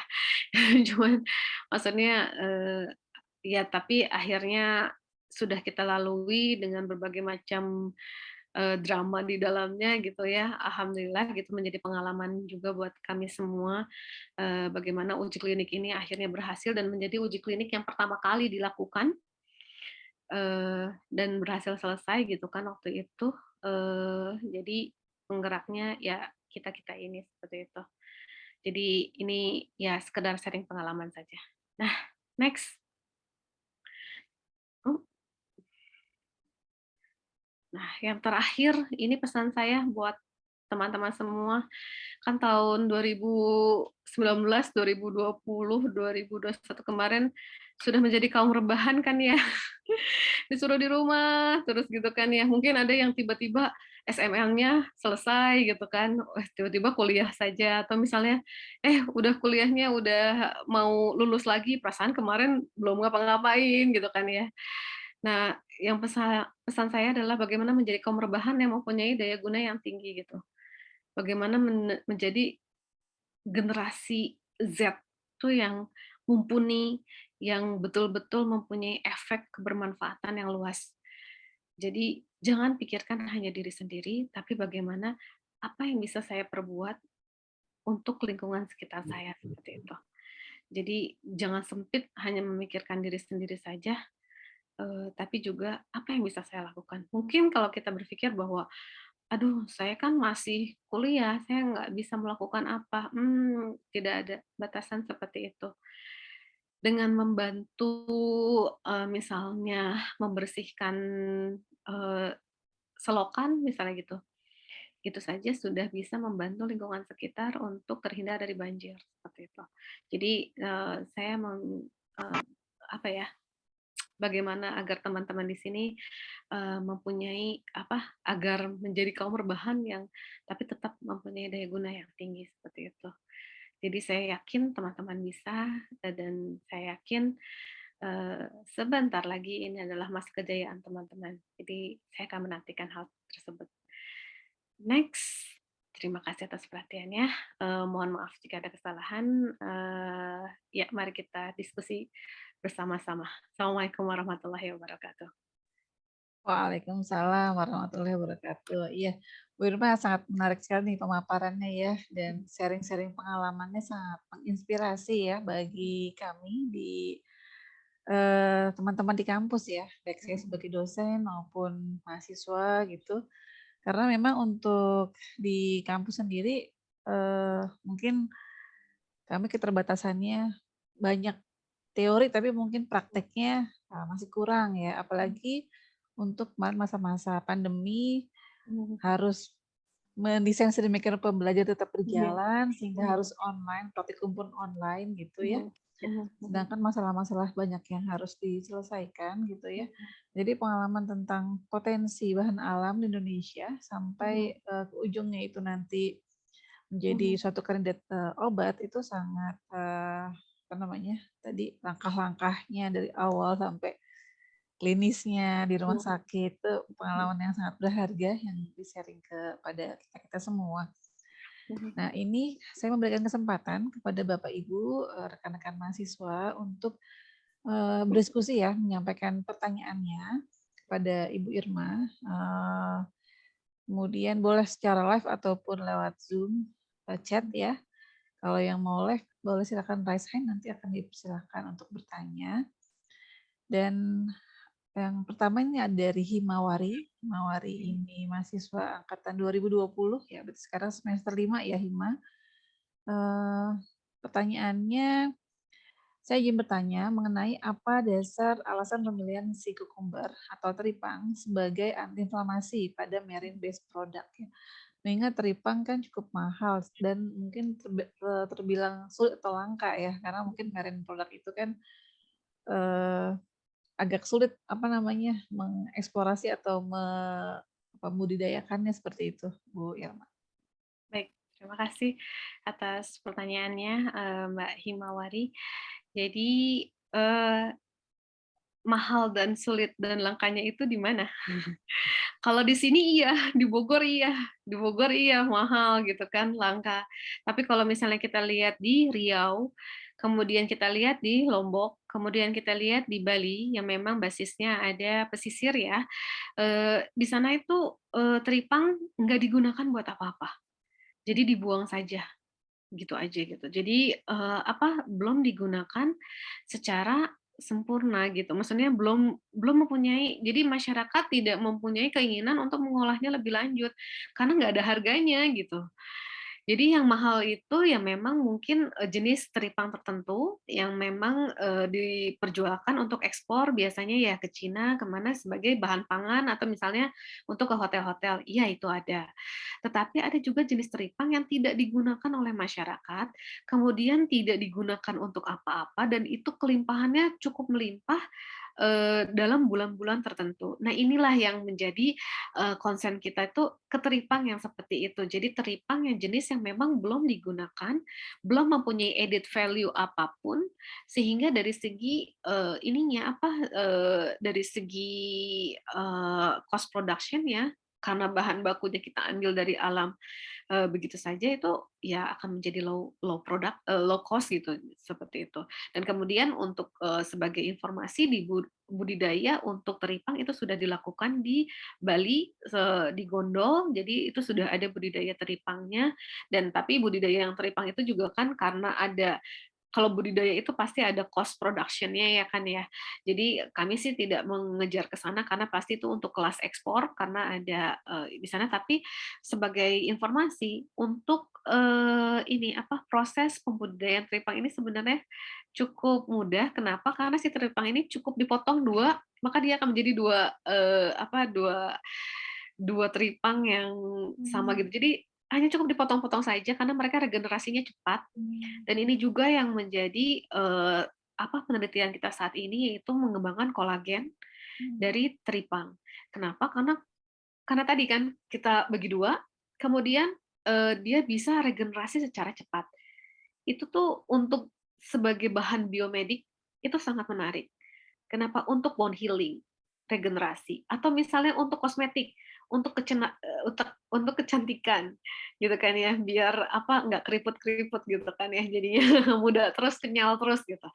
Nah itu yang sedang kami kembangkan bagaimana proses karena dia regenerasinya cepat gitu kan, ini menjadi satu hal yang sangat menarik buat kami agar kami lanjutkan untuk pengembangan sebagai biomaterial untuk medis seperti itu. Oh iya, bagus sekali kan. Emang Indonesia itu kan 2/3-nya lautan ya. Betul, Jadi betul. kekayaan mungkin karena kita kelamaan tinggal di Depok, Nah, Bogor betul. gitu ya, Jabodetabek Mainnya kan. kurang jauh, Bu. Iya. Jadi jarang melihat potensi tersebut ya. Betul, Di tempat lain itu sangat keberlimpahannya sangat tinggi ya, padahal potensinya tinggi tapi tidak termanfaatkan dengan baik ya. Betul. Sangat menarik. Ini dari Fasya Karenina ya. Bu Irma, saya ingin bertanya, dari sekian besar biodiversity Indonesia, bagaimanakah langkah awal dari Bu Irma dan tim untuk menentukan jenis atau sumber biodiversity tersebut yang ingin digunakan sebagai agen anti-inflamasi ataupun untuk agen yang lain seperti itu? Dari gibah. Jadi bagaimana saya mengorek informasi dari masyarakat, kita ngobrol, kita Bu kira-kira ini dipakai buat apa? Kalau misalnya ini, jadi etnomedicine tadi, bagaimana setiap masyarakat di daerah-daerah tertentu itu mereka mempunyai kekhasannya mereka sendiri memanfaatkan sumber daya mereka untuk menyembuhkan penyakit tertentu. Seperti itu. Jadi bagaimana kita mengorek-ngorek gitu kan. Ini nih misalnya ya kalau makanya tadi kata Bu Dia mainnya kurang jauh gitu kan. Jangan di Depok aja gitu. Jadi main ke Papua atau misalnya ke teman yang ada di Sumatera atau misalnya teman yang ada di Kalimantan. Saya yakin kalau di tempat-tempat mereka itu belum banyak yang apa ya, yang kita teliti gitu. Saya yakin masih belum banyak yang maksudnya itu tuh potensi agar kita bisa meneliti dan tidak redundan dengan yang lain tuh itu tinggi gitu. Kenapa? Karena memang belum banyak diteliti. Jadi kita ngobrol misalnya sama kakek, sama nenek atau temennya kakek atau temennya nenek, dulu nyembuhin ini pakai apa sih gitu. Dulu ini pakai apa sih? Maksudnya nggak usah jauh-jauh oke lah nggak usah jauh-jauh ke Sumatera, Kalimantan gitu ya. Pegunungan, masyarakat pegunungan atau misalnya di Baduy misal ya. Mereka biasanya memakai obat apa gitu. Coba deh dari situ. Misalnya ini untuk demam. Nah, itu antiinflamasi. Gitu. Biasanya kalau sakit panas kita pakai ini, Neng, misalnya gitu. Ini bisa sebagai antiinflamasi gitu. Jadinya dari situ, dari kita banyak ngobrol sama warga gitu ya. Jadi jangan di kampus aja, jangan nongkrong di mall doang dong. Makanya main-main ke tempat-tempat mana gitu kan ya. Jadi bagaimana mereka bisa mengambil dari alam untuk penyembuhan mereka. Jadi kita lihat-lihat tempat-tempat yang memang yang masih terpencil dalam tanda kutip gitu ya, maksudnya jadi akses obat ke sana susah gitu, maksudnya masih belum banyak apotik apa segala macam. Saya rasa kalau di sana itu masyarakatnya pasti masih menggunakan obat-obatan yang tersedia di alam sekitar seperti itu. Itu sih yang mungkin bisa dilakukan. Baik, Bu. Jadi pengalaman empiris itu sangat ini ya, bisa membantu memberikan petunjuk ya. Betul. Apalagi yang sudah digunakan bertahun-tahun, berpuluh tahun, warisan-warisan nenek moyang kita ya. Kemudian ada pertanyaan dari Mas Chandra Junaidi. Ya, ingin bertanya terkait glukosamin dan kondroitin yang terkandung dalam teripang. Ya. Jadi teripang sering dipakai juga untuk potensinya apakah sebagai obat artritis ya. Itu bagaimana Bu pendapatnya ya? Iya, jadi memang dari kita juga ini ya dapat permintaan juga dari industri gitu kan, bagaimana biar kita bisa mengekstrak kandungan glukosamin dan kondroitin dalam teripang. Cuman setelah kita cari-cari referensi segala macam itu kandungannya kecil sekali ya jika dibandingkan dengan kolagen yang ada dalam dalam si teripang gitu. Jadi untuk potensi mengenai penyakit itu saya belum pernah melakukannya Pak. Jadi saya nggak siapa Pak atau Bu ya. Jadi saya belum bisa mengatakannya lebih jauh apakah itu bisa digunakan atau tidak. Hanya saja untuk kandungan teripang, glukosamin dan kondroitin yang ada di dalamnya itu cukup kecil. Jadi waktu itu tuh yield-nya sangat kecil sekali sehingga kita mikir ini kalau misalnya kita berpikir secara industri ya, ini tidak cukup valuable untuk digunakan gitu. Akhirnya jadinya kita beranjak ke kolagennya saja gitu. Itu sih informasi yang bisa saya berikan untuk saat ini. Baik, Bu Irma, terima kasih. Kita masih ada sesi diskusi ya Bu Irma, kita akan selesai di paling lambat jam 11 ya, mulai jam 9. Ini ada 3 pertanyaan. Sambil diskusi mahasiswa bisa mengisi link presensi sama evaluasi ya terkait kegiatan hari ini. Sangat ditunggu untuk feedback dari teman-teman semua. Nah ini dari Putri sama Hiskia. Oke, dari Putri Aulia Denanda ingin bertanya tentang dalam pengujian secara in vitro ada binding assay, enzim activity assay dan cell based assay. Nah, dari ketiga tipe ini untuk aktifannya apakah sama atau berbeda, Bu? Bila berbeda, manakah yang lebih efektif dari ketiga tipe tersebut dan kenapa bisa lebih efektif? Nah, ini pertanyaannya berat nih jawabnya. Tergantung gitu ya. Nah, iya betul. Betul, tergantung dari apa yang mau kita cari dulu gitu loh. Maksudnya mau tentang apa? mau efektivitas terhadap apa gitu. Kalau misalnya kita anti kanker terus menggunakan enzim activity assay, sulit. Belum ada. Tapi anti hipertensi, anti diabetes pakai ini pakai enzim activity assay ada. Lebih mudah daripada cell based assay yang harus menghidupkan sel. Kalau anti diabetes pakai sel ini RIN, kemudian kalau misalnya anti hipertensi kalau nggak HUVEC H9C H2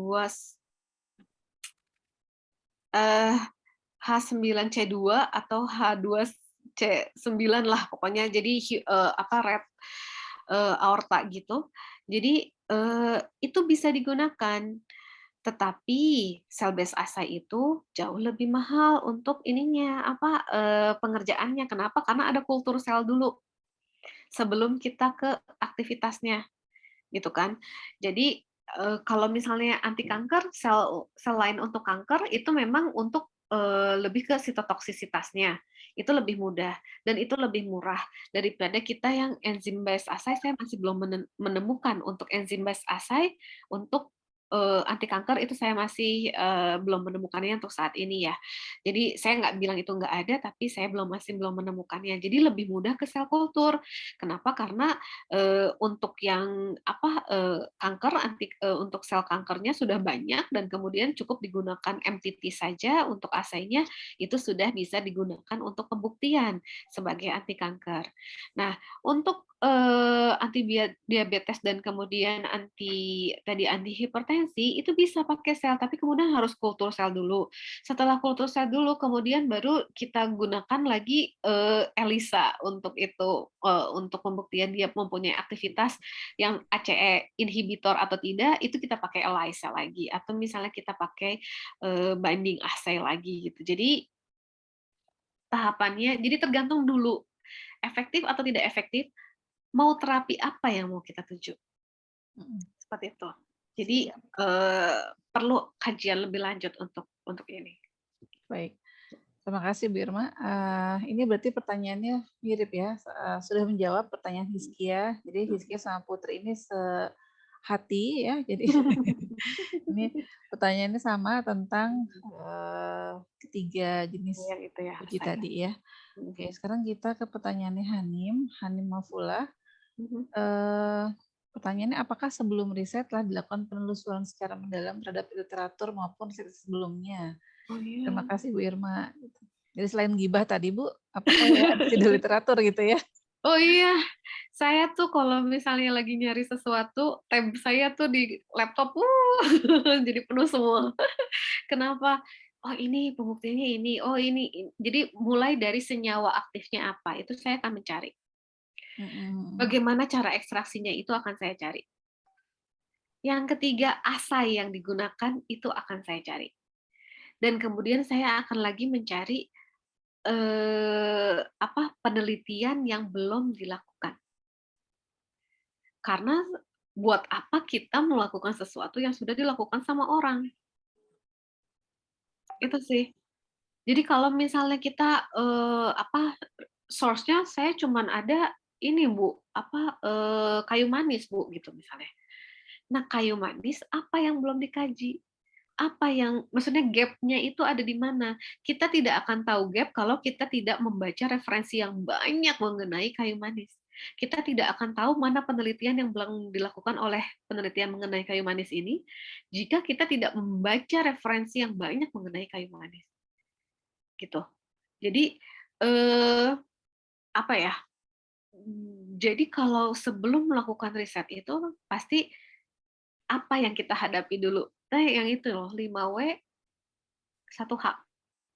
Ya. Jawab pertanyaan itu semua. Gitu. Dan kemudian kita lihat sumber daya kita memungkinkan enggak untuk melakukan itu. Kalau misalnya sumber daya kita tidak memungkinkan, penggantinya apa yang lebih mudah, lebih murah, dan lebih mungkin untuk kita lakukan. Itu. Jadi kalau orang Indonesia memang jauh lebih hebat. Kenapa?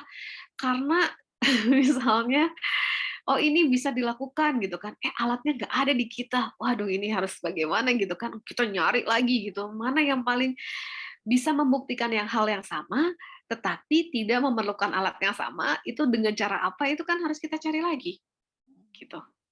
Jadi apa sih? Jadi banyak-banyak membaca itu udah kepastian itu mah kalau mau riset gitu. Itu sih. Iya. Baik, jadi tidak ada rotan akar pun jadi gitu ya Bu Irma ya. Nah iya Katanya. betul. Apa yang bisa kita Iya. lakukan untuk pembuktian itu gitu. Baik. Bu Irma, ini kayaknya kita sudah mendekati jam 11 ya, Ya. dan mungkin sesi diskusi kita tutup. Dan ini ada 6 penanya tadi ya, Pak Fasa, Putri, Hizkia, Hanim, Chandra, sama Himawari. Nah, saya itu ada 3 buku, Bu Irma mau buat hadiah, tapi cuma 3. Nah, kira-kira Bu Irma bisa bantu nggak nih pilih 3 dari 6 Waduh. ini? Dikocok aja, Bu. Oke, siap. Nanti diuji aja ya, karena sebenarnya pertanyaannya bagus ya Bu Irma ya. Betul. Ya, oke, siap. Baik Bu Irma, kami mengucapkan terima kasih atas pemaparan dan diskusi yang begitu menarik ya dari peserta, cukup interaktif kita. Namun sayang sekali karena keterbatasan waktu kita harus mengakhiri diskusi ini. Sekali lagi saya mengucapkan terima kasih kepada Ibu Siti Irma Rahmawati atas kesediaan waktu dan ilmunya. Dan saya kembalikan kepada MC, sampai ketemu lagi ya Bu Irma, untuk mudah-mudahan bisa kita silaturahim, kemudian para dosen yang lain juga bisa ada kesempatan untuk kita join riset gitu ya. Apalagi kalau untuk mahasiswa insya Allah kita stoknya banyak Bu.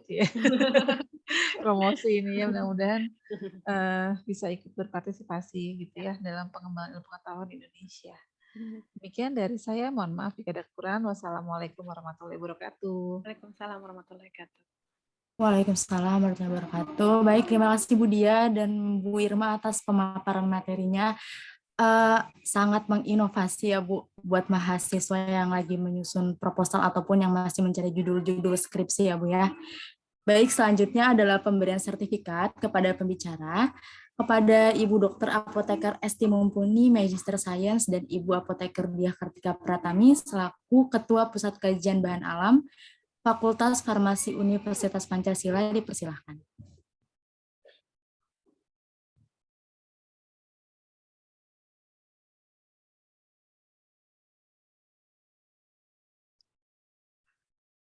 Baik, Bu Esti ada? Baik, terima kasih pada panitia ya keseluruhan yang sangat rapi dalam mengorganisasikan suatu acara, dan terima kasih terutama kami kepada Ibu Siti Irma Rahmawati, mudah-mudahan tidak kapok ya Ibu ya untuk selalu share ilmu, dan mungkin ini sangat menginspirasi ya untuk mahasiswa dalam hal riset-risetnya, dan mungkin juga bisa kolaborasi tentu saja dengan Ibu Siti Irma Rahmawati di BRIN ya. Jadi mahasiswa kami banyak sekali, bisa potensial lah beberapa bisa masuk ke BRIN. Mohon ya tentu saja cara dan bimbingannya seperti itu. Untuk itu terakhir kami mohon maaf, dan juga pada sesi terakhir ini kami bukti bahwa Ibu telah memberikan motivasi dan ilmu kepada kami sebagai pembicara. Jadi mohon diterima sertifikat yang secara online ini kami berikan. Monggo. Terima kasih banyak Bu. Ya, kami siap untuk menerima mahasiswa yang mau bekerja bersama kami, dan kalau misalnya ada dosen dari Universitas Pancasila juga kalau misalnya mau kolaborasi atau apa, misalnya butuh di tempat kami, alhamdulillah sih sekarang peralatannya sudah cukup banyak ya Bu ya. Jadi kalau misalnya ada yang perlu dikerjakan atau bagaimana, mungkin bisa didiskusikan bersama-sama. Insya Allah Bu, siap. Terima kasih banyak atas kesempatannya. Amin, luar biasa. Dan untuk berikutnya kepada Ibu Moderator, Ketua Pusat Bahan Alam Fakultas Farmasi, juga diberikan sertifikat sebagai moderator. bisa diganti ininya, slide-nya. Ya, ini Pak Ika semangat untuk terus mengembangkan bahan alam di Indonesia bersama-sama Fakultas Farmasi Universitas Pancasila. Monggo. Terima kasih Bu Esti. Ya, kami serahkan untuk acara selanjutnya kepada MC. Baik, sekali lagi terima kasih kepada Ibu Dr. Apoteker Esti Mumpuni, kepada Ibu Irma atas penyampaian materinya, dan juga kepada Ibu Diah Kartika Pratami yang sudah memimpin jalannya diskusi dan materi. Akhirnya kita sampai di penghujung acara hari ini. Semoga kita semua mendapatkan nilai dan manfaat dari kuliah tamu pada hari ini. Sekedar informasi, panitia telah membagikan link untuk presensi kehadiran. Mohon untuk diisi terlebih dahulu. Sertifikat hanya akan diberikan kepada peserta yang hadir secara penuh pada kuliah tamu. Terima kasih, sekian dari kami. Saya Miyari Hadatulaisi selaku Master of Ceremony. Mohon maaf sebesar-besarnya apabila ada salah kata dan perbuatan. Semoga ilmu hari ini yang kita dengar bersama-sama dapat memberikan manfaat bagi kita semua. Akhir kata, terima kasih. Wassalamualaikum warahmatullahi wabarakatuh. Shalom, Om Santi, Santi, Santi, Om Nama Budaya, salam kebajikan, salam Pancasila. Ya, terima kasih. Terima kasih Assalamualaikum. semuanya. Mohon pamit. Ya, makasih Bu Irma, makasih Bu Terima kasih, Bu Esti. Esti. Terima kasih kembali.